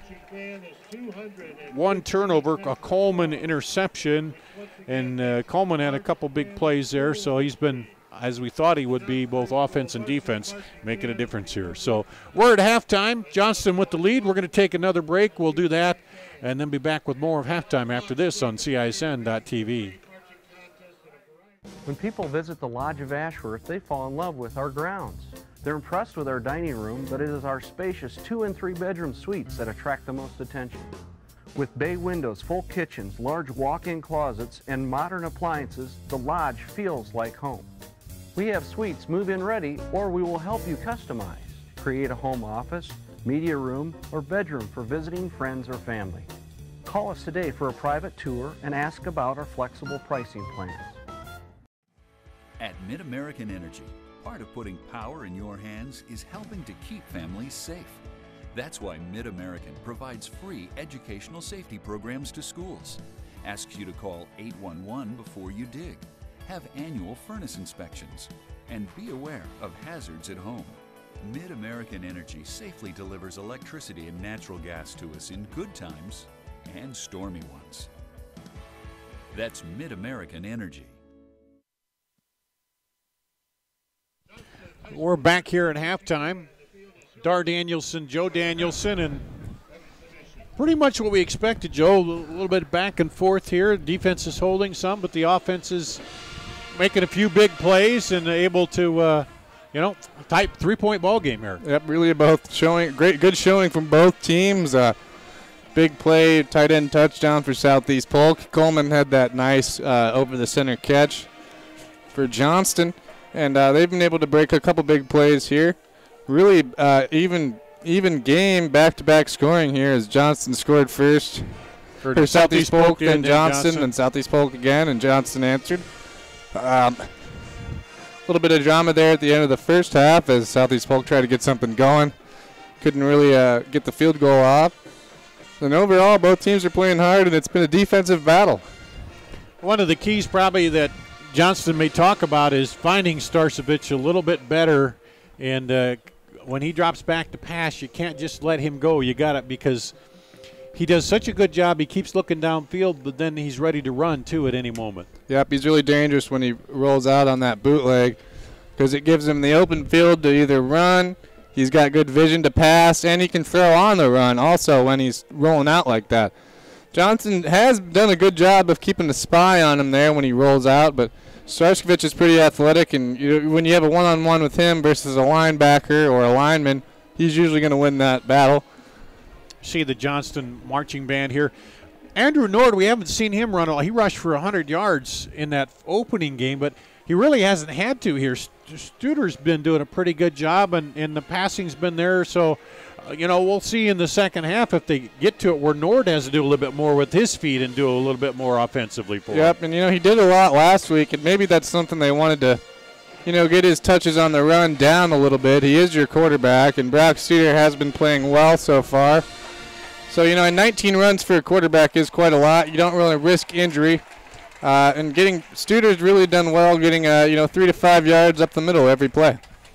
And they have just enough of that offense. And then, of course, Peyton Williams, that was a beautiful play he made on the touchdown where he pulled it away from the defender. It looked like the defender might step in there and take it away, but that's what you expect out of a 6'5", 225 tight end, that he's going to muscle the ball away in the end zone. Yeah, that's big size. Not a lot of guys on the defense are as large as he is, and plays like that is really make or break close games like this, is if you can go up and win the ball.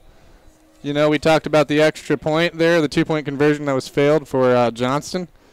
And this game, I think, is really going to be won on a big play again, much like last week for both teams.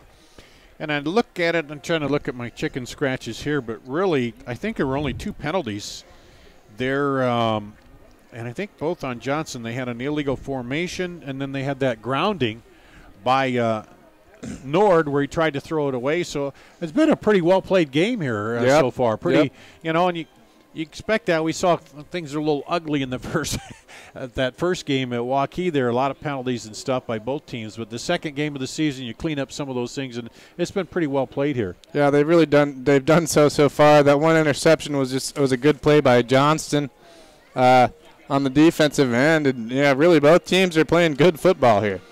Well, let's take a look here at what we have coming up on CISN.TV.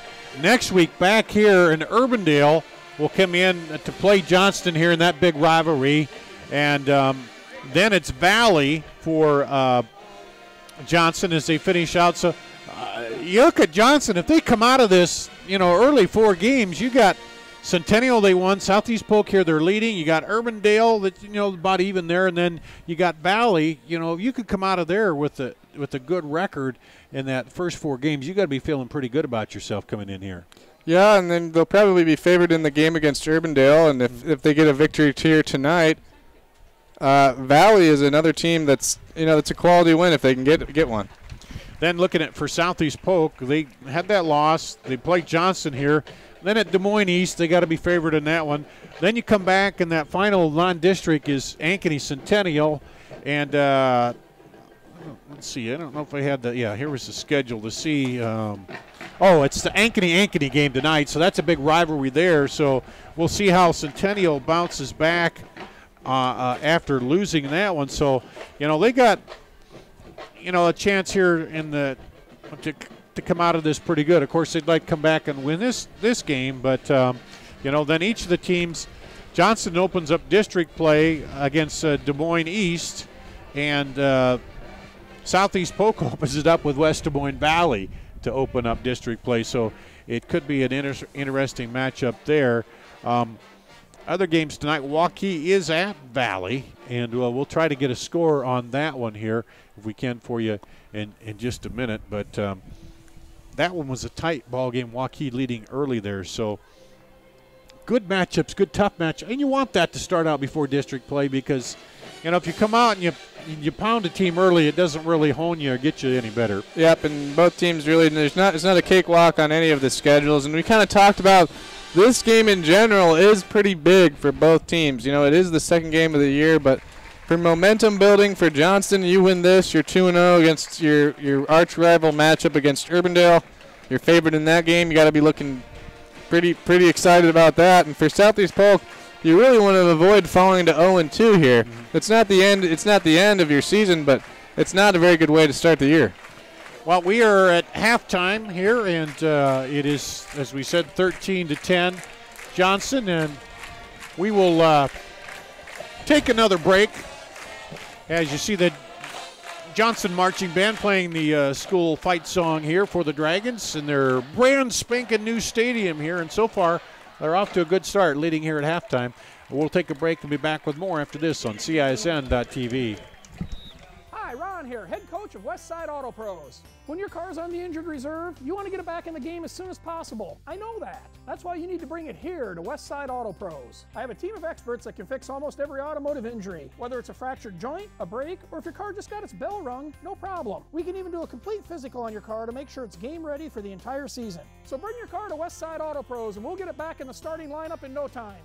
Hey, you guys are dogging it back here. Let's move it, move it, move it. They think they know what special means. At Godfather's Pizza, we do special, and we do it better. We add the T.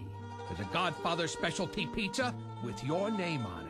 Classic combo, all meat combo, hot stuff, taco, yeah, even veggie and more. All of them piled high with the best toppings and 100% real cheese. Treat yourself special. Order specialty pizzas from Godfather's Pizza. A strong community doesn't happen overnight. It takes a vision for the future, the ability to turn a challenge into a success, and individuals who inspire new generations of growth.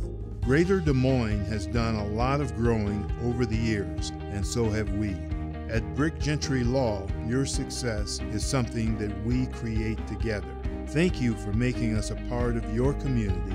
Thank you for 50 years. Chevrolet Summer Drive event featuring the Power Price. If it's not the Power Price, it's not the lowest price. New 17 Silverado Double Cab All-Star Edition 4x4. Power Price. $269 per month lease. Only $19.99 down, includes all fees. Power priced 17 Silverado Crew LT 4x4s. $35,290. That's $13,000 off. Power priced 17 Cruise LTs. $16,890. 17 Malibu LTs. $20,390. 18 Equinox LTs. $23,990. Hurry in for best selection. Schottenkirk Chevrolet on the west end of Hickman. I opened the Hearing Clinic to offer patients and their families a positive healthcare experience. If you have trouble hearing clearly at church, at the movies, watching TV, or with your friends and family in a group conversation, what are you waiting for? In less than half an hour, we can give you peace of mind and answer any questions that you may have. Call us today to schedule your appointment. The Hearing Clinic, 515-440-3323. We listen, you hear. Miss your hometown clothing store? The one that had it all? Everything to get the work done, all in one place? G&L Clothing is your hometown Iowa store. Stop in and see us, or we're only a click or phone call away. Family owned for nearly a century. G&L Clothing, 1801 Ingersoll, Des Moines. G&L Clothing, your size, your style, we've got it all. At Mid-American Energy, part of putting power in your hands is helping to keep families safe. That's why Mid-American provides free educational safety programs to schools, asks you to call 811 before you dig, have annual furnace inspections, and be aware of hazards at home. Mid-American Energy safely delivers electricity and natural gas to us in good times and stormy ones. That's Mid-American Energy. Here at halftime. 13-10, Johnston over Southeast Polk. Understand Valley leading Joaquin 9-7 at the half. And Joe's on trying to get through the wireless to get some more scores here and update you on it. It's running a little slow, but anyway. Back and forth first half here again. Southeast Polk took the opening drive down and stalled and got a 23-yard field goal to go up 3-0. Johnston then came back with 36 seconds to play. Nord threw the pass to Williams. It looked like it was going to be knocked down, but the big tight end pulled it away from the defender into the end zone. They tried to run it in for 2, but it was no good, and it's 6-3. Johnston over Southeast Polk. Then Southeast Polk came right back again. Starcevich with a 10-yard run. The kick was good, and it's 10-6, Southeast Polk. Then the Dragons came back with 2:53 to play. A Brock Studer 8-yard run off the drive, and that was good. They took that from the 20, I believe, and drove it all the way down, and got the had a big pass play on that, and then got the touchdown run from Studer. Just one turnover so far, an interception by Coleman, his second of the young season here. And any luck on the scores over there, Joe? No. All right, well, I'll see if I can pull something up here. And Dar Danielson alongside Joe Danielson here as here we go. I'll go to a score page and see what we can find. Johnston warming up out there. Good turnout here for the new stadium. And Steve Dickinson, he likes the large, clean bathrooms. That's the nice thing about a new stadium. Everything's big and clean and large, Joe, right? Oh, yeah. And yeah, you got a pretty good sized popcorn there for $1, didn't you? Yep, cheap prices at the concession stand. So everything looking good here on opening night in Johnston Stadium. So Coach Zelenovich, what was he saying to Southeast Polk in the locker room there, Joe? I think that's, even first half kind of coming out here, and they're going to keep doing what they want, doing what they're doing on offense. Starskovich here, they just kind of need to break a play open and get a stop on defense. Really, it's an even game here at the start of the second half. And then for Coach Woodley, he's got to like the way they've rebounded. They got behind and came back. And so what do you have to say to him in the second? And I think on defense, Johnston's doing a good job pursuing the ball up the middle. On offense, they're really looking to get the outside corner, and they've almost made it 3 or 4 times with the running backs. Running up the middle for Johnston has been all right for both teams. And looking to come out here, I think both teams are kind of just want to repeat the first half. They both played strong, and they both put points on the board, and they were both able to get stops on defense. I think so far it's going to take one big play to kind of break this game open for either Johnston or Southeast Polk at this point. Really not enough separation. Maybe that might do it. One team gets ahead a little bit. We'll see. But a couple minutes remaining here. Let's do this. We'll take one more break here, take a minute break and come back and be ready for the start of the second half here on CISN.TV. Many times at the Lodge of Ashworth, new members come to us from their big, beautiful homes. They find our spacious 2- and 3-bedroom suites to be an ideal fit. We have a limited number of these larger and penthouse-style suites, perfect for the retiring executive style living. We have suites ready for immediate move-in, or we can help you customize. The Lodge of Ashworth is all-inclusive, no surprise additional fees or upcharges. Call us today for a private tour and ask us about our flexible pricing plans. Other guys, they think they know what special means. At Godfather's Pizza, we do special, and we do it better. We add the T. There's a Godfather specialty pizza with your name on it. Classic combo, all meat combo, hot stuff, taco, yeah, even veggie and more. All of them piled high with the best toppings and 100% real cheese. Treat yourself special. Order specialty pizzas from Godfather's Pizza. Schottenkirk Chevrolet's summer drive event featuring the power price. If it's not the power price, it's not the lowest price. New 17 Silverado Double Cab All-Star Edition 4x4. Power price. $269 per month lease. Only $19.99 down, includes all fees. Power priced 17 Silverado Crew LT 4x4s. $35,290. That's $13,000 off. Power priced 17 Cruise LTs. $16,890. 17 Malibu LTs. $20,390. 18 Equinox LTs. $23,990. Hurry in for best selection. Schottenkirk Chevrolet on the west end of Hickman, Waukee. Here we are, halftime clock winding down at Johnston. Dar Danielson, Joe Danielson, and the Johnston Dragons leading Southeast Polk here at halftime. And checking, don't see any scores on Twitter either. But anyway, we're about ready to kick it off. Let's see. Southeast Polk won the toss and elected to receive, so Johnston gets the ball to start second half, right? Yep, and a drive from Johnston here to score a touchdown and put them up 20-10, and that'll be a 2-possession game if they can. That's what they'll look to do. Yeah, put a little distance there. Although we've seen that Southeast Polk has a quick strike offense. If they need to, they can get it up the field quickly. Yep, they do have a quick strike offense, but so far it has taken both teams a little bit longer sustained drives to score. And neither team has had the ball. They've only had the ball a handful of times each. They haven't gotten that many chances. So Johnston coming out.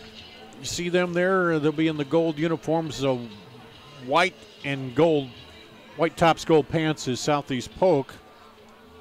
As Studer will drop back there, and Coleman to return it for Southeast Polk. Luke Williams will give it to boot for the Rams as we're ready to get the second half started here. In the first game in Johnston Stadium, the new Johnston Stadium.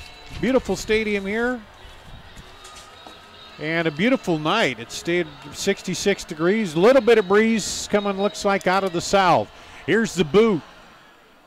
And it's going to come down to Studer at the 1. Up to the 10, 15, 20. Cuts it through across the 20 up to the 23. 22-yard return for Brock Studer. And it'd be 1st and 10 at the 23 for the Johnston Dragons. Andrew Nord, Brock Studer.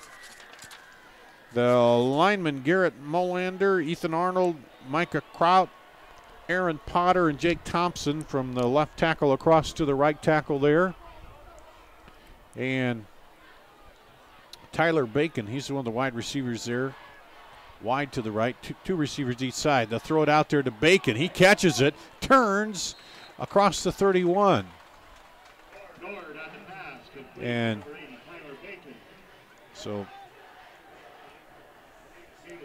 pass picks up 7. 2nd and 3. Good first down play for Johnston. Yep, solid pickup through the air on first down. That's not something they've gone to early in the downs so far in this game. And you find Tyler Bacon out there. Here comes Nord, double slots, double wide receivers, and Studer behind him. Slot comes in motion, fakes it to Studer. He spins and goes nowhere. And Southeast Polk held him on the spin cycle there and didn't give him anything. Yep, the Southeast Polk front line got in the backfield there and blew that play up from the beginning. Dalton Towns, Jake Ryan, Aaron Potter, and Jake Thompson, the big guys up there in the middle for Southeast Polk. 3rd down and 3, excuse me, at the 30 for Johnston. Opening drive here of the second half. Wings it out off the hands, and did he make the go? Almost made the diving interception on the far side was Nielsen. And looking for Edward Thompson there, and that play has just not worked real well thrown in that slot, has it, tonight? Yep, the ball, well, early on the ball was behind him there. That was a backward pass that sailed out of bounds. Johnston hasn't been able to get the horizontal pass game going. The handoffs have done well as, kind of to offset the lack of the throwing game to the running backs. So, Hushagen will punt. Boots it high, and it's going to come down and be taken at the 44 and gets a short gain up there. And that's Flynn.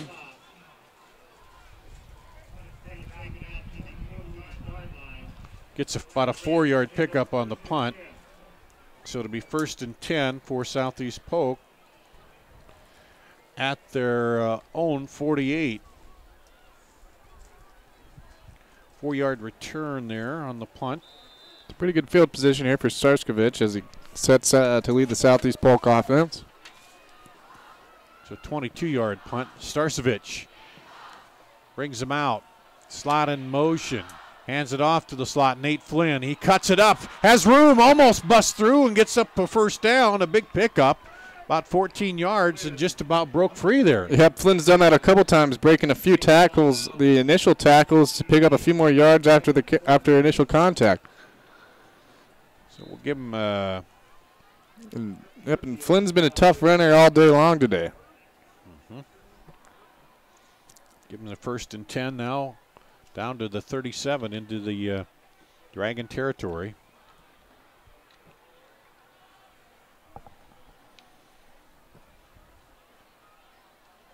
Slot comes in motion. And handoff to the deep back. And oh, he keeps it. Starcevic keeps it.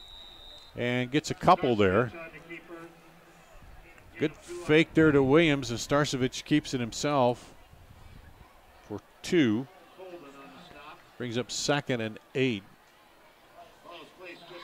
Just about ball, just about touching the 35. 2nd down and 8 for Starcevic and the Rams.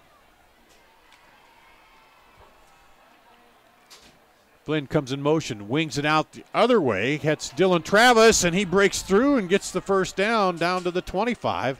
A pickup of 10. Yep, so solid play to come out here. A solid drive started in here to come out in the second half for Southeast Polk as they're inching closer to the red zone here on the 25. So another first down for Southeast Polk. 1st and 10 at the 25. So they took that opening drive of the first half, drove down, got stalled, and kicked a field goal. Now they're trying to get a little more as they start with the punt. Off the punt, here's a reverse action the other way, but ripped down in the backfield as he saw what was happening there. 21, Nathan Newcomb. He's got a nose for the ball, Newcomb does, doesn't he? Yep, and most of these Johnston defenders have done a great job with open field tackling. -4 on the run. They haven't missed very many tackles, and they haven't been able to, Southeast Polk's guys haven't been able to break very many tackles. So 2nd and 14 at the 29 for Southeast Polk. Starcevic drops back, throws it over a screen pass, got his man, cuts it up across the 20, and then is pulled down from behind there to Lucas Kaser on the screen back the other way, so trying to use a little bit of that aggressive defense against Johnston, and it worked that time. Yep, and that time they were able to set up the screen. The linemen held their blocks, and the successful screen. A pickup of 10 makes it 3rd and 4 on the screen pass. So big 3rd down here for the Dragons and for Southeast Polk. Can they keep the drive alive? Can Johnston force another field goal? Starcevic under center, fakes the handoff, rolls right, throws across, has his man. The slot back there, and he's down to the 5 and pushes ahead to Peyton Atson. Peyton Atson, the punter. He punts, and he's also playing that slot back role and got the first down for him.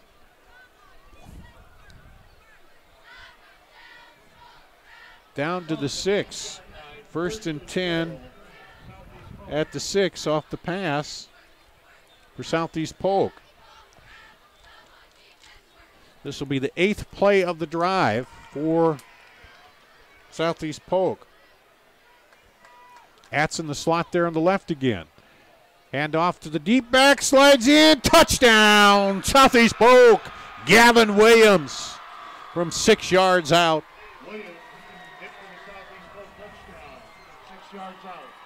And that puts Southeast Polk back on top with 6:55 to play in the 3rd quarter.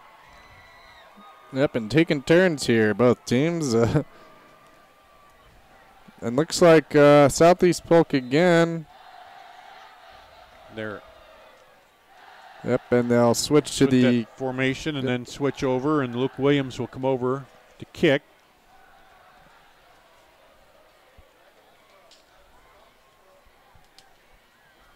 Starcevic to hold.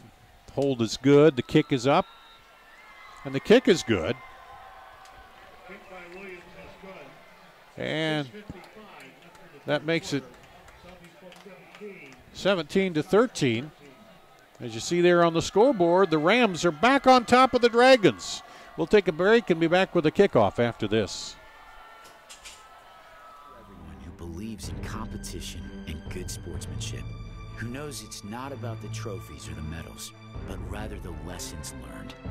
For those who understand, it's not whether you win or lose, just that you give your best.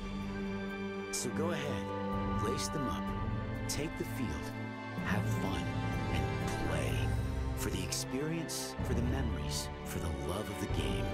Shields. Here's to... You see the scoreboard there. Southeast Polk has pulled ahead in the third quarter here. They forced a punt on the after the opening kickoff of the second half, got the ball back and drove it down and put the 6 on the board with the Williams run and got the PAT, and now they're up by 4. And Johnston awaiting the kickoff. Studer back there again along with Coleman for the Dragons as Luke Williams tees it up. Dar Danielson, Joe Danielson, Steve Dickinson on the controls. Peter Tarpey running the camera for us tonight. This one is going to go into the end zone, and 1st and 10 at the 20. It'll be for Johnston. As they started that last drive out pretty good, Joe, and then kind of stalled out there. They tried that kind of slot pass and didn't go anywhere, and so now looking to get a sustained drive together here, and they got to go 80 yards. Yep, and Southeast Polk had a nice defensive stand last drive. They're going to look to come out and replicate that again here. A lot of their linemen have been able to shut down Johnston's run here so far in the second half. So 1st and 10 at the 20 for Johnston. Nord, that's Coleman in motion. They flips it back to him. Coleman looking to turn the corner, does, and gets about 4 yards. And just gets around the defense there and pick up a 4 by Coleman on the sweep. They went forward 4 yards, but he had to run all the way across the field to get those 4 yards. Well, now they're say he went out of bounds. They marked it just 1 yard. Said he must have stepped out there, so they're only giving him 1 on the gain there. So 2nd and 9. It looked like he was ahead 4 yards where he went out of bounds, but he must have stepped out before on the sideline. And there's a fake, and Nord this time breaks it in the middle. 30, 35, 40. Nord at the 50, 40. 30 and out of bounds, and we were waiting for that from Nord, and there he breaks it off, Joe. Yep, and he showed foot speed and a one-on-one race with the DB there, and you know, if he had a little bit of room, he could have put a move on there and maybe taken it to the end zone. So he takes it from the 21 to the 28. That's, let's see, 49. That'd be a 51-yard run. And here comes Johnston again, looking to, speed things up after the big play like earlier in the game. So here's Nord, trips to the right. Coleman comes in motion, hands off to the deep back, and he's stacked up at the line of scrimmage with Gavin Williams. And now they're saying the ball was fumbled, but so far the official's not giving a signal. And he does now. It's a turnover, a fumble. And that'll go to Southeast Polk. Yep, so Johnston's first turnover of the game is a big game changer here as Southeast Polk regains possession after the big run from Nord. And Studer was shaken up, and he's the one that carried the ball. And Southeast Polk recovers it. So their first turnover, Johnston unable to convert the interception into points. So we'll see what Southeast Polk can do with it now. 6:29 to go. It'll be 1st and 10 at their own 28 here, and they get the offense back out on the field. As the play clock winding down, Starcevich brings them out. Got Atson at the slot back there. Gavin Williams behind him. Atson moves across the formation. Hands it off to Williams. No, keeps it himself. And is stopped behind the line of scrimmage. Maybe he should have given it to Williams. Yeah, Johnston's keyed into that. Or Starcevich is more likely to keep the ball on that option play. And he's been doing that all night. Starcevich been reading it pretty well, but as you said, Johnston defense read it that time. And they're going to give him a loss of, we'll call it 2. Yeah, they put 1 there on the board, but I'm going to call it 2. 2nd and 12. 2nd and 11. At the 27. Starcevich drops back now, runs up into the middle, and he's going to be stopped right back at the line of scrimmage for no gain. So I guess they're calling it 3rd and 11 there. So Joe, here's a big turnaround. It'd be a big stop for the Johnston defense following the turnover if they can hold Southeast Polk here. Yep, both defenses have answered the call. Third and now how did they get 13? Now they gave him, marked it back. Okay. I don't know how they're doing that, but anyway. Trips to the left for Starcevich. He drops back, looking. He has room up the middle, throws it out there. Got a man. Can he get to the first down? No, Dylan Travis is bowled over at the 36, about 4 yards short of the first down, and all kinds of Dragons converged on that. 3 Dragons came in at once and pushed him back, made sure he didn't get the first down, and that'll bring up the punt team for Southeast Polk. So the pass picked up 11, so it brings up 4th and 2.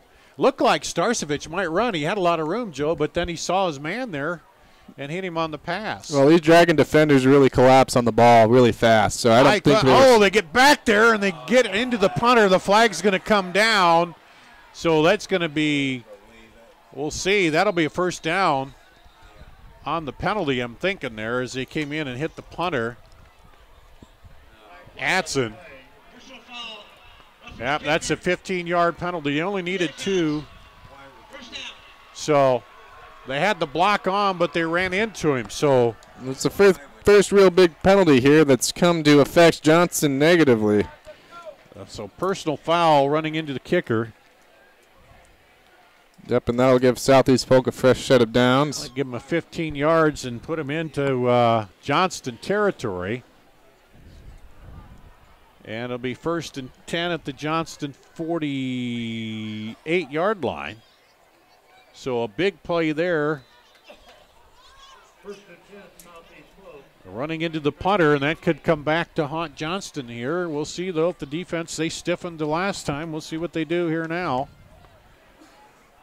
for the Dragons as Starcevich comes back out with new life after the running into the punter. Flynn comes across, gets the handoff, turns it up, and not quite as successful as he's been. He's been picking up big chunks of yards on that inside sweep.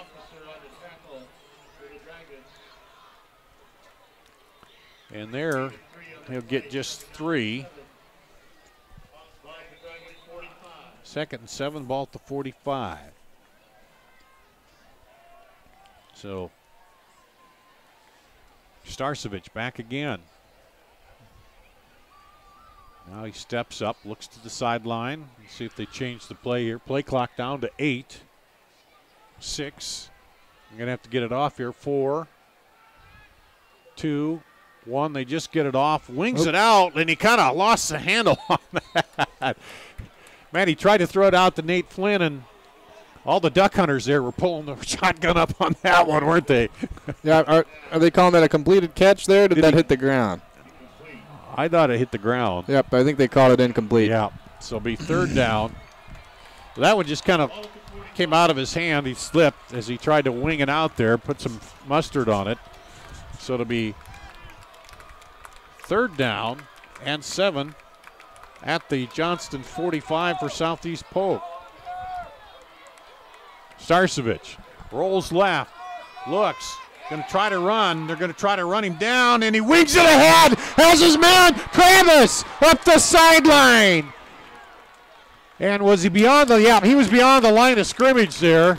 So the flag comes down, but a good presence of mind to throw it up the field, but there's going to be a penalty, I think, as the flag came in, an illegal forward pass on Starcevich. Yep, he had pulled the ball down to run, and the last second pulled it up and found Dylan Travis wide open there, but unfortunately he had crossed the line of scrimmage. I don't think he was up by much, so that's 5 yards and loss of down, so that'll make it 4th and 12. So all of a sudden we had 2 penalties in the first half, and now we've had 2 here on this drive. The big one, of course, running into the punter by Johnston. And this one, illegal forward pass, so that'll bring up 4th and 12 here on the loss of down. But The big thing there is it's a loss in field position by Johnston, Joe, on that, because had they able to field that last punt, they'd have had another probably 20 yards farther ahead than where they're at. Yep, and again with Adson's going to look again here to pin him deep. He's a skilled punter, and we've seen that from both of his 2 previous punts. Yeah, he booms it, so Adson will drop back now.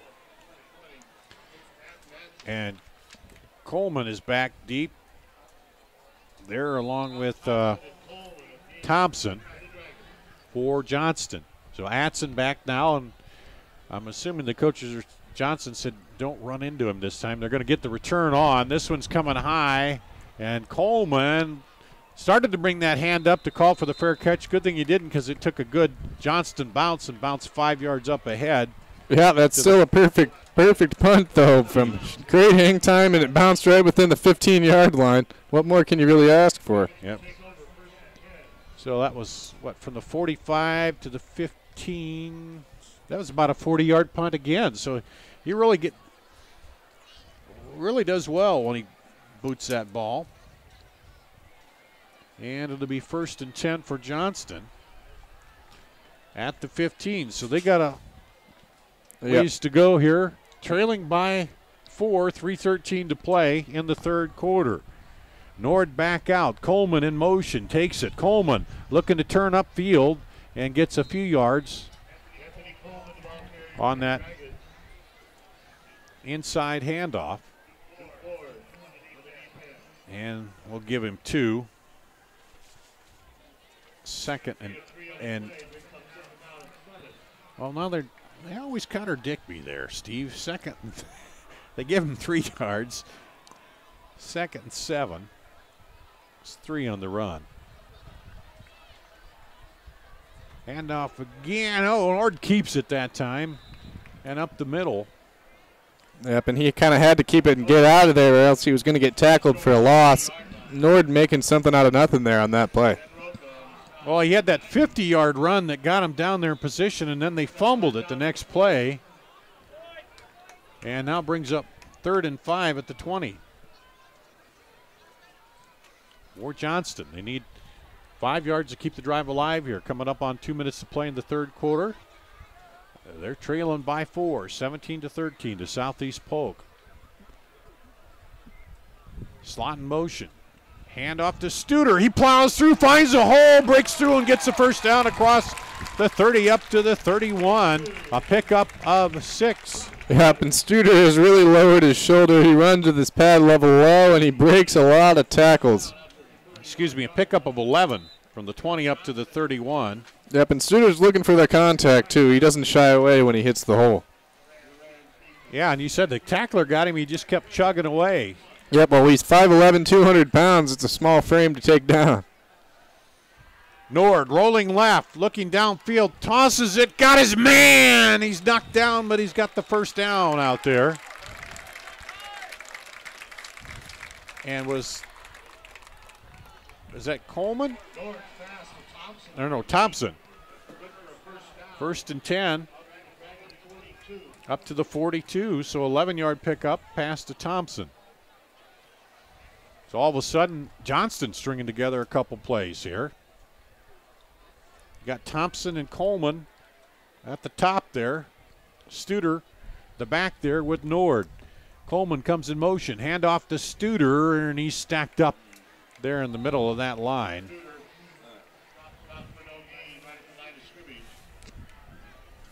Ben Roca, big number 90 in there, and then the linebacker came up filling in and helping out was Mason, or the other lineman, Mason Morgan for Southeast Polk. Or I should say the linebacker, I was right there, Mason Morgan came up. So 2nd and 10 at the 42 for Johnston. And swings it out to Coleman. And he gets good yardage on 2nd down, so it's going to bring up 3rd and makeable there. About 7-yard pickup. 3rd and 3. 3rd and 3 for Johnston. Big 3rd down here at the 49. Nord brings him up. A little tighter formation here. Coleman in motion. Hand off to Studer. Can he back in? Tried to back over, and he's going to get about a yard, but tried to keep that motion going. So that'll bring up 4th down and 2 right on about the 50 as the third quarter is going to wind away here. And we'll take a break. They'll just flip sides here, and we'll see what Johnston does here on 4th down coming up right after this on CISN.TV. Every month or so, there's another story in the media about when and how often we need to get our mammograms. Kind of confusing. When this happens, I like to consult with experts. So I called Iowa Radiology. They recommend women get an annual mammogram starting at age 40. They know that it's the best way to detect cancers early and save lives. And that's good enough for me. Visit iowaradiology.com or call to schedule your mammogram. Iowa Radiology, our focus is your good health. Miss your hometown clothing store? The one that had it all? Everything to get the work done, all in one place? G&L Clothing is your hometown Iowa store. Stop in and see us, or we're only a click or phone call away. Family owned for nearly a century. G&L Clothing, 1801 Ingersoll, Des Moines. G&L Clothing, your size, your style, we've got it all.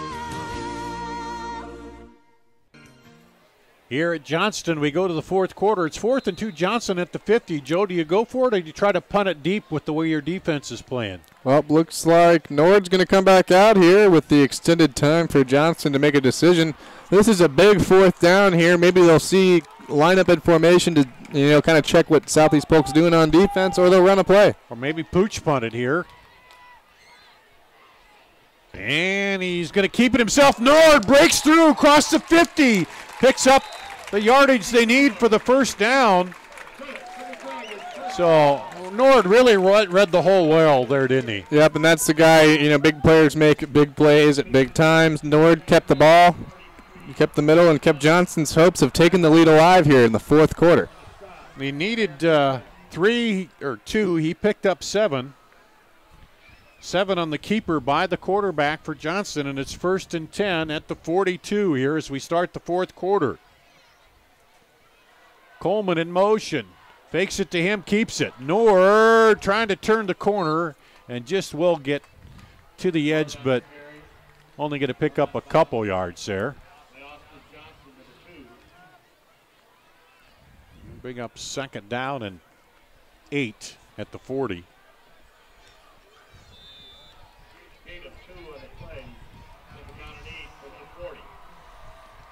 Johnston back up. 2 receivers right, 1 left. Studer in there behind Nord. Nord fakes the pass, got it from the backside. He gets hammered down. Austin Johnson, the corner on the backside blitz. Nord didn't even see it coming. No, he didn't. He was looking out there to pass and just got blindsided and takes a loss there.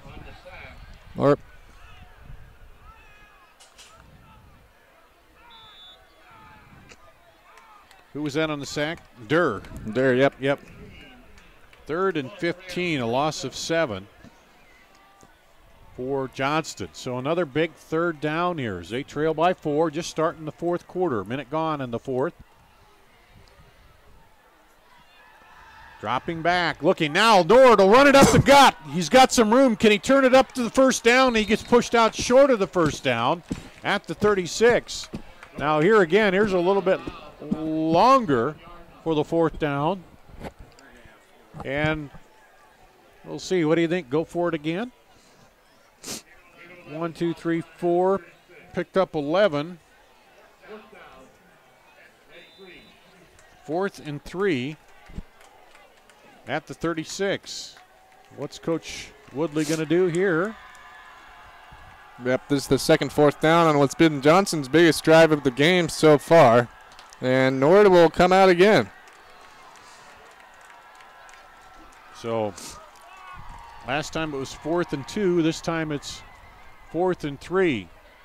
Nord takes it right over the right side. Is he going to get there? He may not. I think he stopped him. They did. So they'll turn it over on downs. Nord on the keeper, stopped short of the first down. He got about 1 yard. Yep, and you kind of run out of options a little bit there on your second, fourth down of the drive. You know, you ran it up the middle once already. Nord, yeah, that's the guy Southeast Polk's looking for. You almost maybe fake that and go to the tight end or something, you know, try to fool him. But as you said, Nord's been doing it, so stay with the guy who's hot. And really, you got him down there at the 35. The defense has been playing well here for Johnston, so we'll see. They turn it over on downs, trailing here by 4. Starcevich back out, wings it outside, and it's short and off the bounces, off the hop there. Yep, and I think a Johnston Dragon got a hand on that, or a claw, before as the ball left the line of scrimmage. Intended for Kaser, but bounces off the turf and brings up 2nd and 10. At the 35 here for Southeast Polk. They took over with 10:36 to play. Starcevich has everybody stacked to his left this time. There, but has Atson set up on the tight end spot on the right. And he fakes it, keeps it himself, and gets close to the first down before he's driven back. Yep, and he took a big hit from 2 Dragons on that play. You'd think Southeast Polk here is going to be looking to run heavy, eat up that clock. And, you know, with their punter really working it well, Peyton Atson, a 4th down, you know, a stoppage of downs isn't the worst case scenario right now.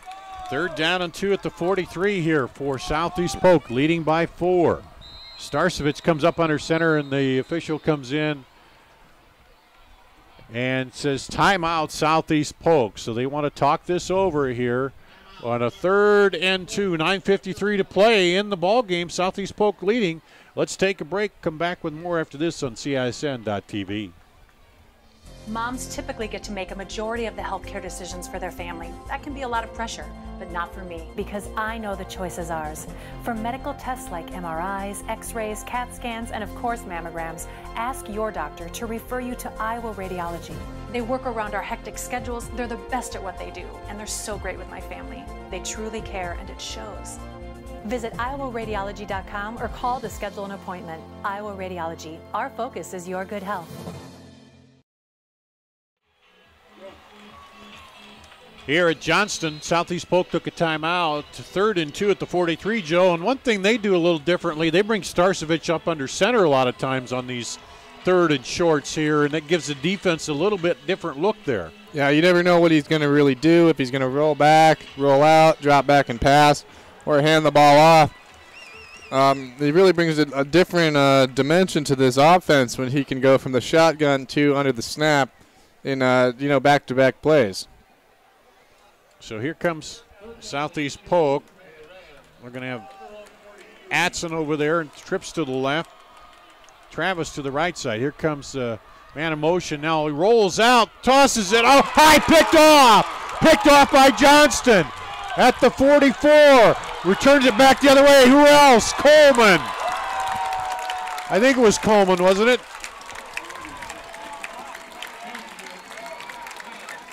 Yep.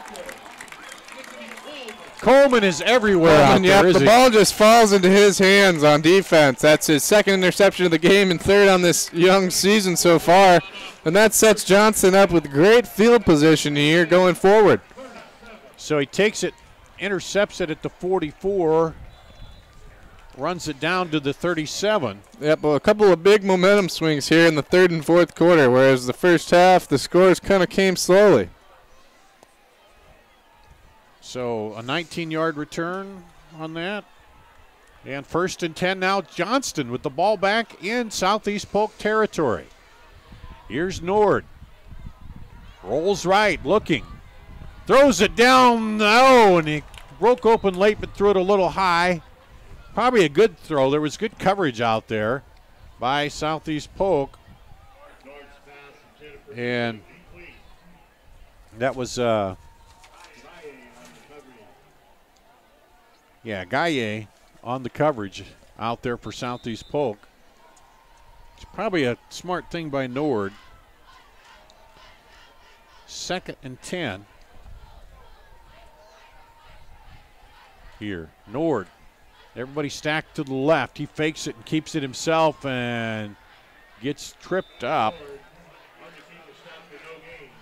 Dalton Towns dove in there, the lineman, and kind of broke that up before Nord could get his feet moving. Yeah, those middle runs, they've worked on the first down and second down. Second down, they haven't been as successful coming out of running it up the middle. Second and third down, they haven't seen as much success as in early in the downs. So Nord now has twin receivers to each side. Studer the back with him. Across the formation is Thompson. Nord rolling right, looking downfield. Stops and throws deep, has a man wide open. Touchdown!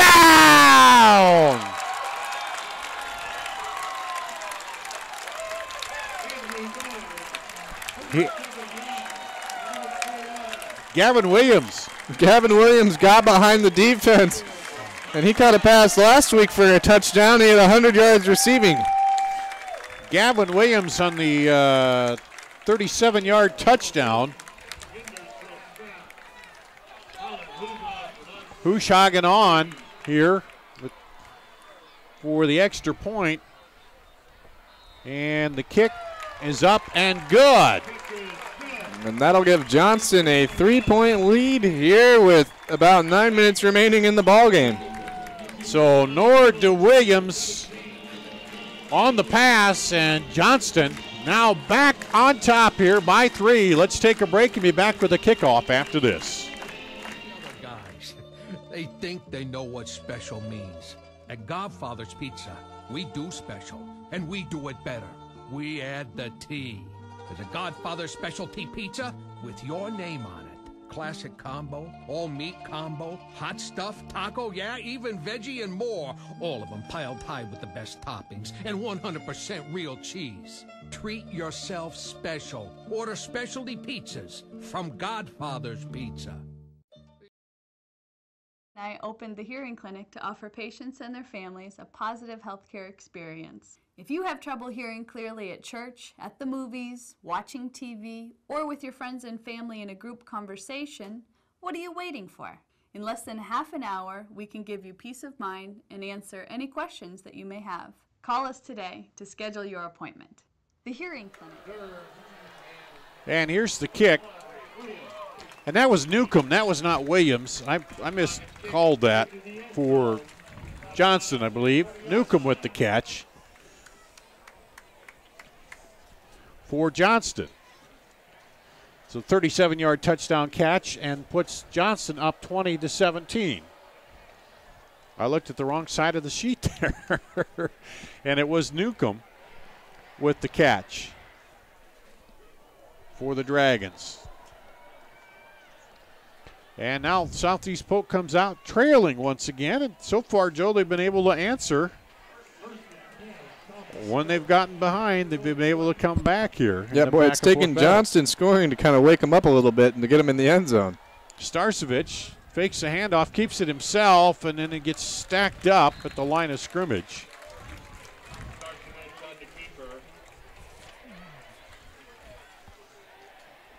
And no gain will bring up 2nd and 10 at the 20. And so that was Newcomb on the catch there for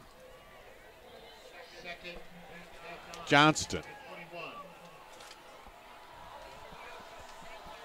2nd and 10 for Starcevich.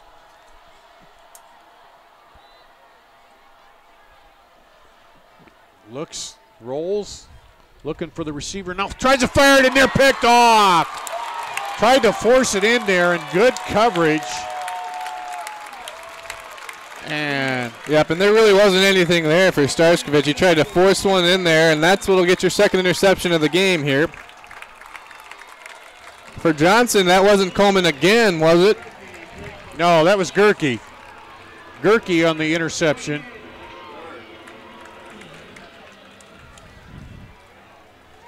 And yeah, Starcevich really tried to fire it, muscle it through the coverage, and Gerke broke right on that pass And the second interception. That was the first time he rolled out and didn't really know what to do and found himself kind of in trouble there. Now for Johnston, you're going to look to pound the ball around here and eat up some clock. Nord keeps it himself, breaks through, 20, 15, 10, up the sideline and knocked out of bounds. Nord. Austin Johnston had to knock him out of bounds to save the touchdown there. Yep, and a big momentum swing here now as Johnston is now knocking on the door to make this a 10-point game after the interception. So, 20-yard pickup by Nord. First and 10 for Johnston.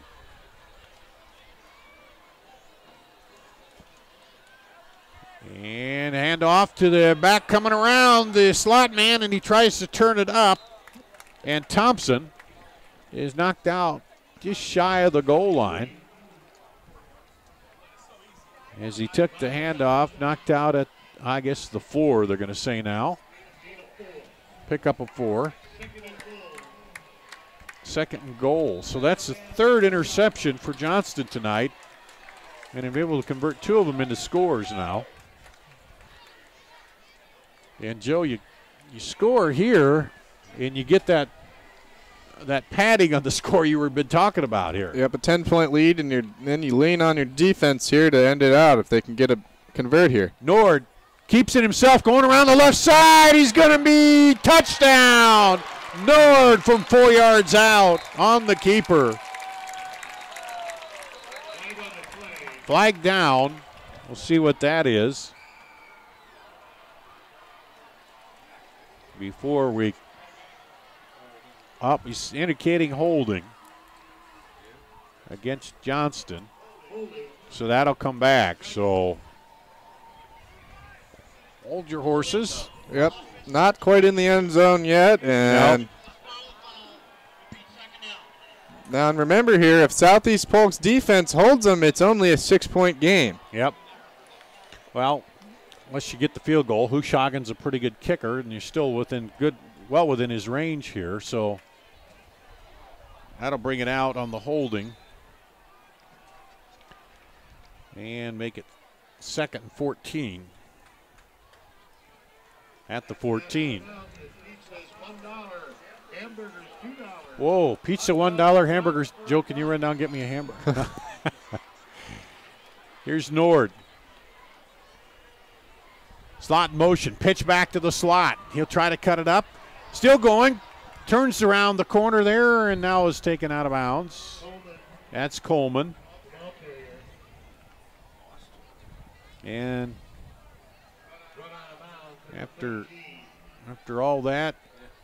And that's what you want as Southeast Polk. Force the runner out of bounds for a small gain and stop the clock. 1 yard. 3rd and goal at the 13. Had it the 4, ran it in, but that holding penalty moved it back here. So 3rd and goal at the 13. Nord. In motion, Thompson. Rolling to his right, Nord. Looking to the end zone. Throws it out there. Touchdown! Found who else? Coleman again. 13-yard pass.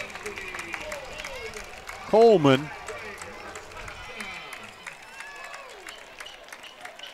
With 7:24 to play. Hushagen will come in and try to make it a 10-point ball game here. There's the snap. The kick is up and good. So 2 straight scores by Johnston. Makes it 27-17 Dragons here, as you see on the scoreboard. We'll take a break and come back with a kickoff after this.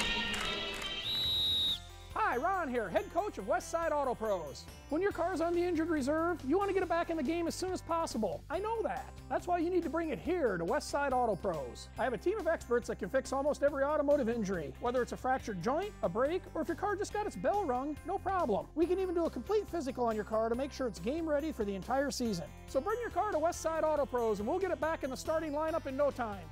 Hey, you guys are dogging it back here. Let's move it, move it, move it. Another touchdown pass by Nord, this time to Coleman. A 13-yarder gives the Dragons a little cushion here. 10 points with 7:24 to play, and Hushagen will kick it off to Southeast Polk. Dar Danielson, Joe Danielson with you here on CISN.TV. And the kick is taken at the 2. Up to the 20, 25, breaks through, flag down. No, back here at the 20. Durr on the return, but this one will probably come back as there's a flag down at the 20 and looks like a push in the back on Southeast Polk. Well, Joe, you got a lot of time yet, though. 7:17 to go here. We know Southeast Polk's been able to score here against Johnston, so not yet time to panic for the Rams. Yep, for Starcevich, you really want to come out and complete some passes. You know, back-to-back interceptions on the last possessions. You don't want that to get in your head, and you don't need to force anything right now. Another interception here basically seals the game. You're going to want to look to get some quick passes, easy passes going, and then take a shot deep when you can. So 2 interceptions by Coleman for Johnston, and Gerke had the last one there, and that ended up leading to a touchdown. So 1st and 10 at the 11. Throws it out and dropped.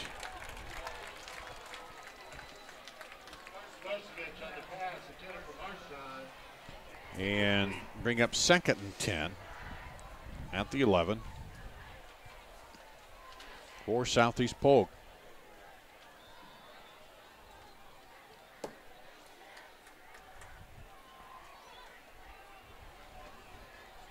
They'll send trips now to the left, single receiver to the right for Starcevich. Now he'll take it himself up the middle. Got a lot of room there across the 20, 25, 30. Cuts it back over and is pulled down at the 30-yard line. So a 19-yard pickup.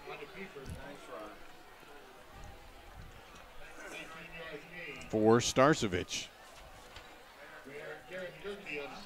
Up to the 30. Clock will roll. 7:03 to play.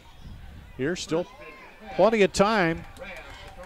Southeast Polk scores here. They'll make it a 3-point ball game. With the touchdown, that is.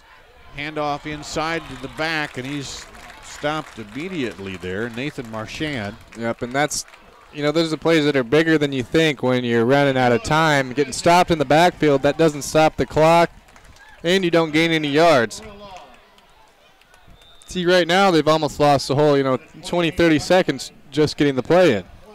So 2nd and 12 at the 28.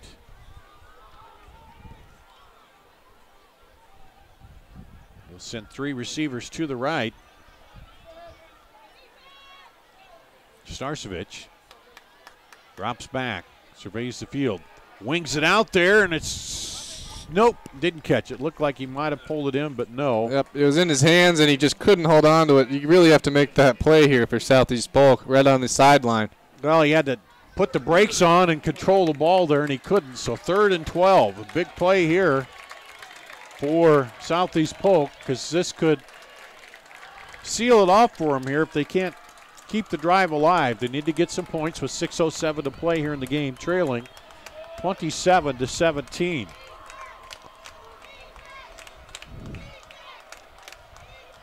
Two receivers to each side. Starcevich back, looking, wings it out to the right side. Marchand.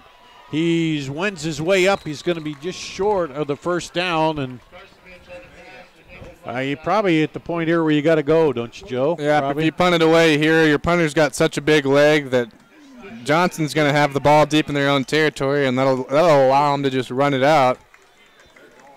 So 4th and 2 at the 38, their own 38. And looks like they will go for it. Clock at 5:35 and counting here. Remaining in the ball game for Southeast Polk. Yep, and it's safe to say the game kind of comes down to this play for Southeast Polk. Marchand in the backfield with Starcevich, and now want a timeout to talk it over, I think. It is a big play here.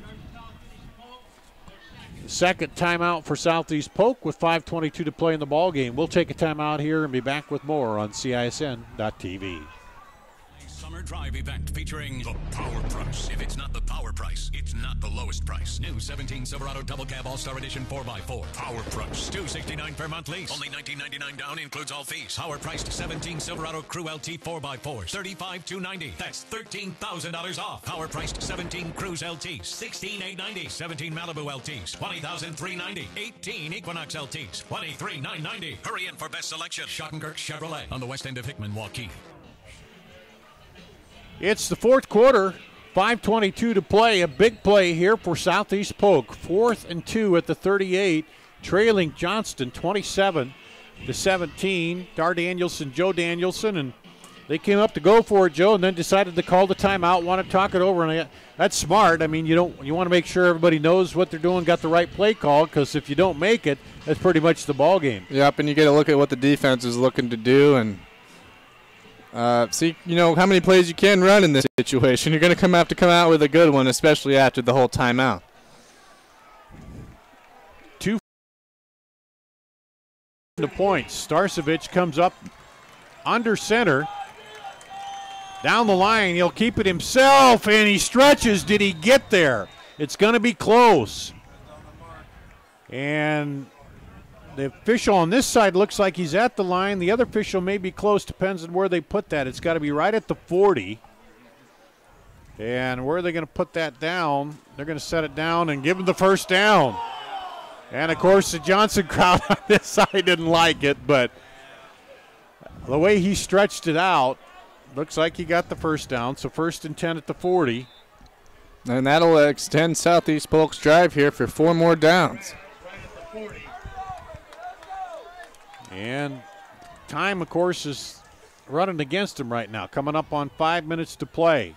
Starcevich rolls left, wings it out, and it's at the feet of his receiver. Probably a smart play there. It stops the clock. He wasn't going to get it much yardage on that. And you stop the clock and get a chance to come back and reset and look for a better play.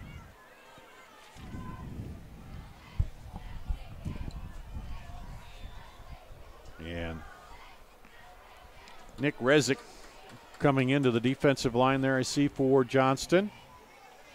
And they've really played well defensively here in this second half. 2 interceptions. Down the, he's got a man wide open and he can't get it to him. And he was saying I was held up there. Boy, that would have been a big play had Kaiser, yeah. If he could have caught Kaiser that. could have just got a hand on it, he would have been home free for the end zone. First down at least, and then the defensive back can't catch him. Touchdown, so 3rd and 10 at the 40. Looked like it was put in a pretty good place there for Kaiser, but could not pull it in. So here's another big, well, they're 2-down territory. 2 downs anyway here at this point in the game. They don't have much time. Starcevich drops back. Looking, pressure, rolls out of it. Looking to throw, now rolls back. Cuts it up, throws it, has his Marchand.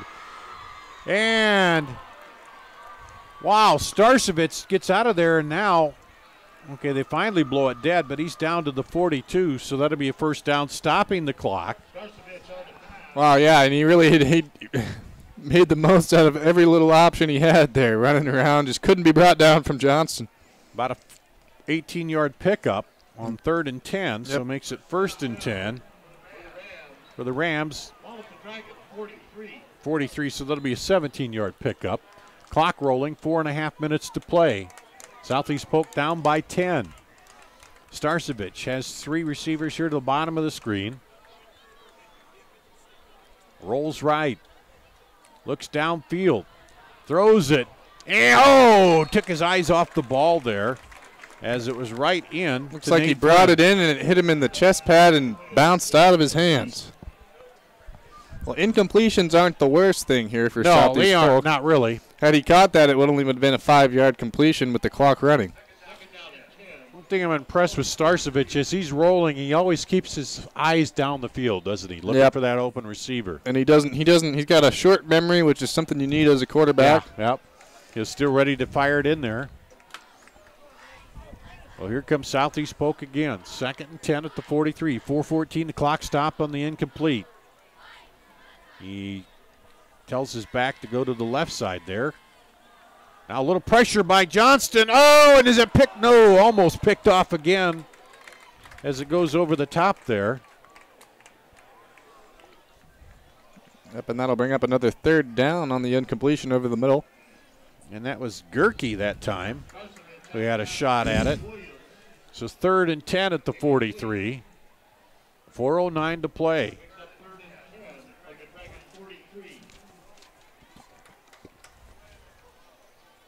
Starcevich brings him out.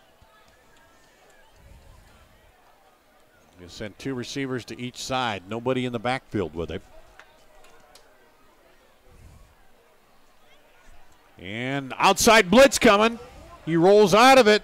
Throws it upfield. Is it picked off? No. Off the turf again. So under pressure. Again, and that was again Gerke. Almost picked it off again. So here's 4th and 10, a big play here. They got to get the first down or the game's pretty much over. Yep, and Johnston defense right here is another chance to shut them down right now. And you can hear the fans getting up, giving them support. They want to see this game over with.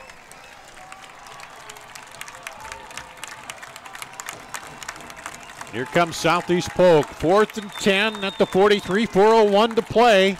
Trailing by 10, they need a first down. Pressure. Wings it down the field. Knocked away again by Gerke. He's been all over there, and he knocks it down, and Johnston will take over on downs. And now a chance to pretty well run the clock out and come away with victory number 2, Joe. Yep, it's not over yet. You still have, 4 minutes to run off the clock. You know, you don't want any fumbles or anything like that. Well, Johnston is going to look to go 2-0 here to begin the season. And get the win in the new stadium to open up the new stadium here at Johnston. So, got to think maybe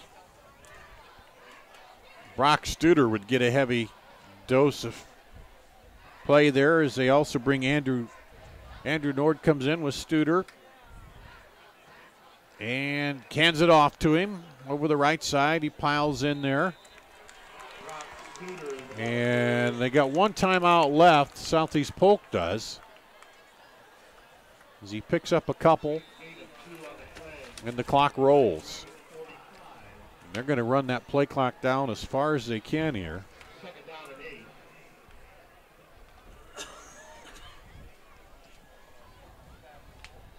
Studer comes in. They also have Utelli Davis, the up back in there. And they hand it off to the slot back coming through, and he's knocked down. Good closing speed there. Thompson taken down by the linebacker, Mason Morgan. Or excuse me, that was not 46, that was 48. Bo Ira. You don't pass here. An incomplete stops the clock. You run it as we're under 3 minutes. And you just keep it on the ground and run it, even if you don't get the first down. Just everybody hang on to the ball, they'll be saying, for Johnston. And there's a handoff. Nope, Nord keeps it. He's just going to run it into the middle. So Southeast Polk calls a timeout. That's her last timeout with 2:28 to play here.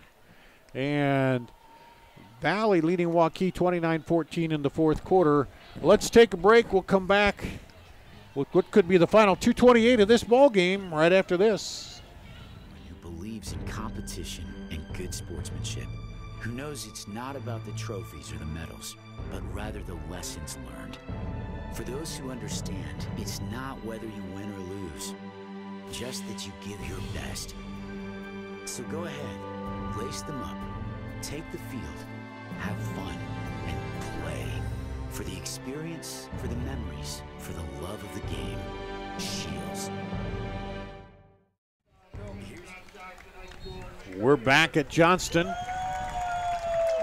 The Dragons trying to run the clock out here against Southeast Polk. It's 4th and 5, 2:28 to play. They have a 10-point lead. They're going to have to punt here. 2. Southeast Polk. I think Hushagen will be doing the kicking as they lead by 10. And punt bounces, and it's going to get a good Johnston roll down to about the 20, where they'll down it there.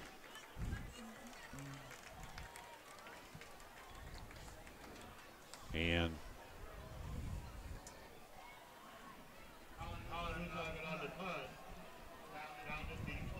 Johnston, or Southeast Polk rather, will take over there at the 21. And they need to get something going quickly here, Joe, with 2:18 to play and no timeouts. Yep, they're going to want to, short completions aren't really what they're looking for here. They're going to want to get something long and to the outside. Get out of bounds. Dropping back, they throw it outside. Can he get out of bounds? No, they're going to tackle Nate Flynn inbounds, and the clock will keep running.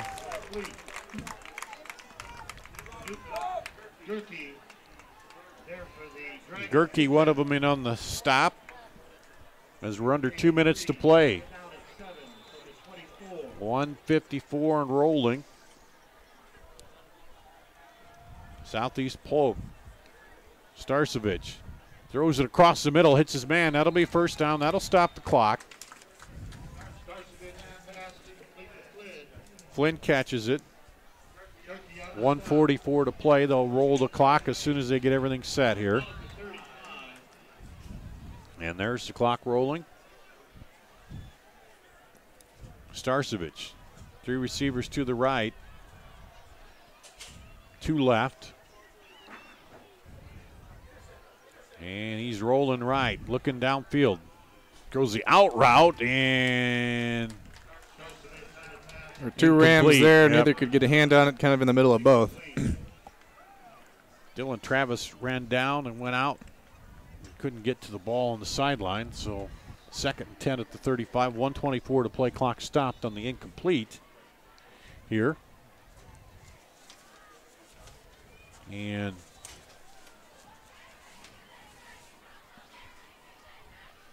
talked about it next week. It'll be Urbandale coming in here to face Johnston in a game you'll see here on CISN.TV. Starcevich drops back, wings it out to the sideline and knocked down. Incomplete again. 3rd and 10. And looks like Johnston will be 2-0 next week if this holds up here with 1:19 to play. For Southeast Polk, they go on the road at Des Moines East.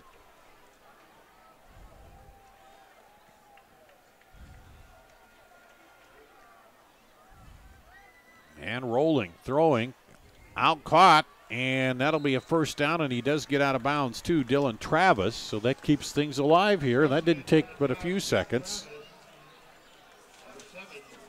And surprising score we saw, I think it was 58-7, Cedar Falls over Ames. Yeah, at halftime. At halftime, and Ames was supposed to have a pretty good team. 26-3, it was Dowling, I think, over Urbandale. I don't know if that was a halftime. I think it was. Pressure, Starcevich throws a man behind the defense. Caught, 30, 15, and brought down. They're a big play, so don't count them out yet. Flynn catches it, gets behind the defense and takes it down to the 7-yard line. So here we go. We start it. We go under a minute. Starcevich, 1st and goal at the 7. Wings it out there. Oh, and incomplete. Looking for Williams. And there again, that might be one where it didn't matter, Joe, that he dropped it because it stops the clock, and he probably wasn't going to get into the end zone on that anyway. Yeah, that might have been better on that play for him to, keep the clock stopped. And here comes Southeast Polk knocking on the door late with about a minute left in the game. Trying to cut it down to a 3-point ball game with the score here. All of a sudden, the Johnston fans a little quiet as things getting tighter here. Starcevich drops back, looks. He's trying to run, and he'll be sacked. Bowled under. Worst thing that could happen there for him as it keeps the clock running there. Yep, they're going to have to hurry it up here on 3rd down and 7. Dalton Towns, one of them, and here's Starcevich rolling, looking, trying to go himself, throws it late, is caught. Was he down? No, it's going to be a touchdown. It's going to be a touchdown, I think. They thought his knee was down, or what are they saying? I don't think an official has signaled anything so far. One official put his arms up, didn't he? And now it looks like they're starting here to kick the extra point. Not a lot of cohesion on the call here. Oh, okay. He was across the line of scrimmage. So that'll back Southeast Polk up. Yep. Second time that's been called. 4th and 11 now. So it would have been a touchdown, but he was beyond the line of scrimmage. And we'll see. Looks like they might go for the field goal here and then have to go for the onside kick, Joe, with 22 seconds to go. Yep, interesting strategy, but you got to make something happen here. Got to get points. You got to use all of your options. So this is probably the easiest here without using time off the clock. Peyton Williams will try a 34-yarder. Snap bounces back, dribbles back, and it's up, and it's no good. Wide left. So that'll do it. That'll decide it there. The kick goes wide left from 34 yards. So, yep, Johnston will come out and take a knee to end the game here. Or they're just going to call it? No, they'll have to take a knee. They'll have to come out and take a snap. Well, it sounds like the announcer there was. Well, he got a little excited, but no, the PA guy. But they'll take one snap. And, Joe, you got to really credit the defense in the second half for the Dragons forcing those turnovers against Starcevich. Yeah, Johnston's D really hung in there. Anthony Coleman, 2 interceptions all over the place, defense and offense. Gerke with the big interception. Yep, and here they are to kneel it down and go to 2-0. So they open up the new stadium with a victory. The Dragons will beat Southeast Polk 27-17 here as they head out toward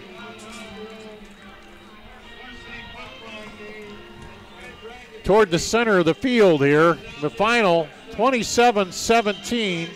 Johnston beats Southeast Polk. We'll take a break, come back and wrap up the scoring, wrap up the ball game here after this on CISN.TV.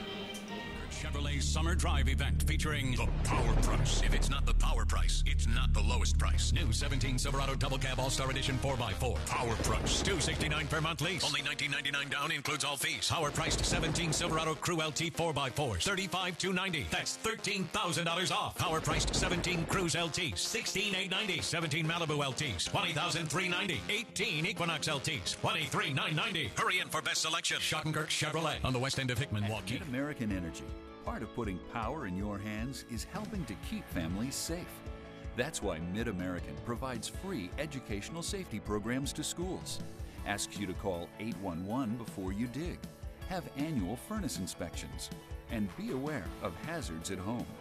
Mid-American Energy safely delivers electricity and natural gas to us in good times and stormy ones. That's Mid-American Energy. Building a strong community doesn't happen overnight. It takes a vision for the future. the ability to turn a challenge into a success, and individuals who inspire new generations of growth. Greater Des Moines has done a lot of growing over the years, and so have we.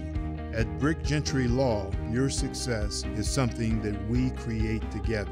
Thank you for making us a part of your community. Thank you for 50 years. Back here at Johnston, Dar Danielson and Joe Danielson, and defense won the game. Well, sealed it for him, helped him out late here, Joe. Yep. Johnston Dragons, they get 2 fourth-quarter interceptions here and turn those into scores against Southeast Polk. Let's run it down for you here. Southeast Polk took the opening kickoff, drove down, got stalled, and got a 23-yard field goal to go up 3-0. Johnston came back, and it was Nord to Williams on the pass with 36 seconds to play. They went for 2, didn't get it. It was 6-3 Johnston. Then it was Starcevich in the second quarter, 5:57 to go, a 10-yard run. PAT was good, and Southeast Polk up 10-6. Then back the other way, Studer, an 8-yard run with 2:53 to go in the second half. The PAT was good, and that was the scoring. At halftime, it was 13-10 Johnston. Southeast Polk came back with a 6-yard run by Williams. The PAT was good, and it was 17-13. 4-point lead there for Southeast Polk. Then the interception by Coleman, and Johnston cashes that in with a Nord pass to Newcomb from 37 yards out. The PAT was good. It was 20-17.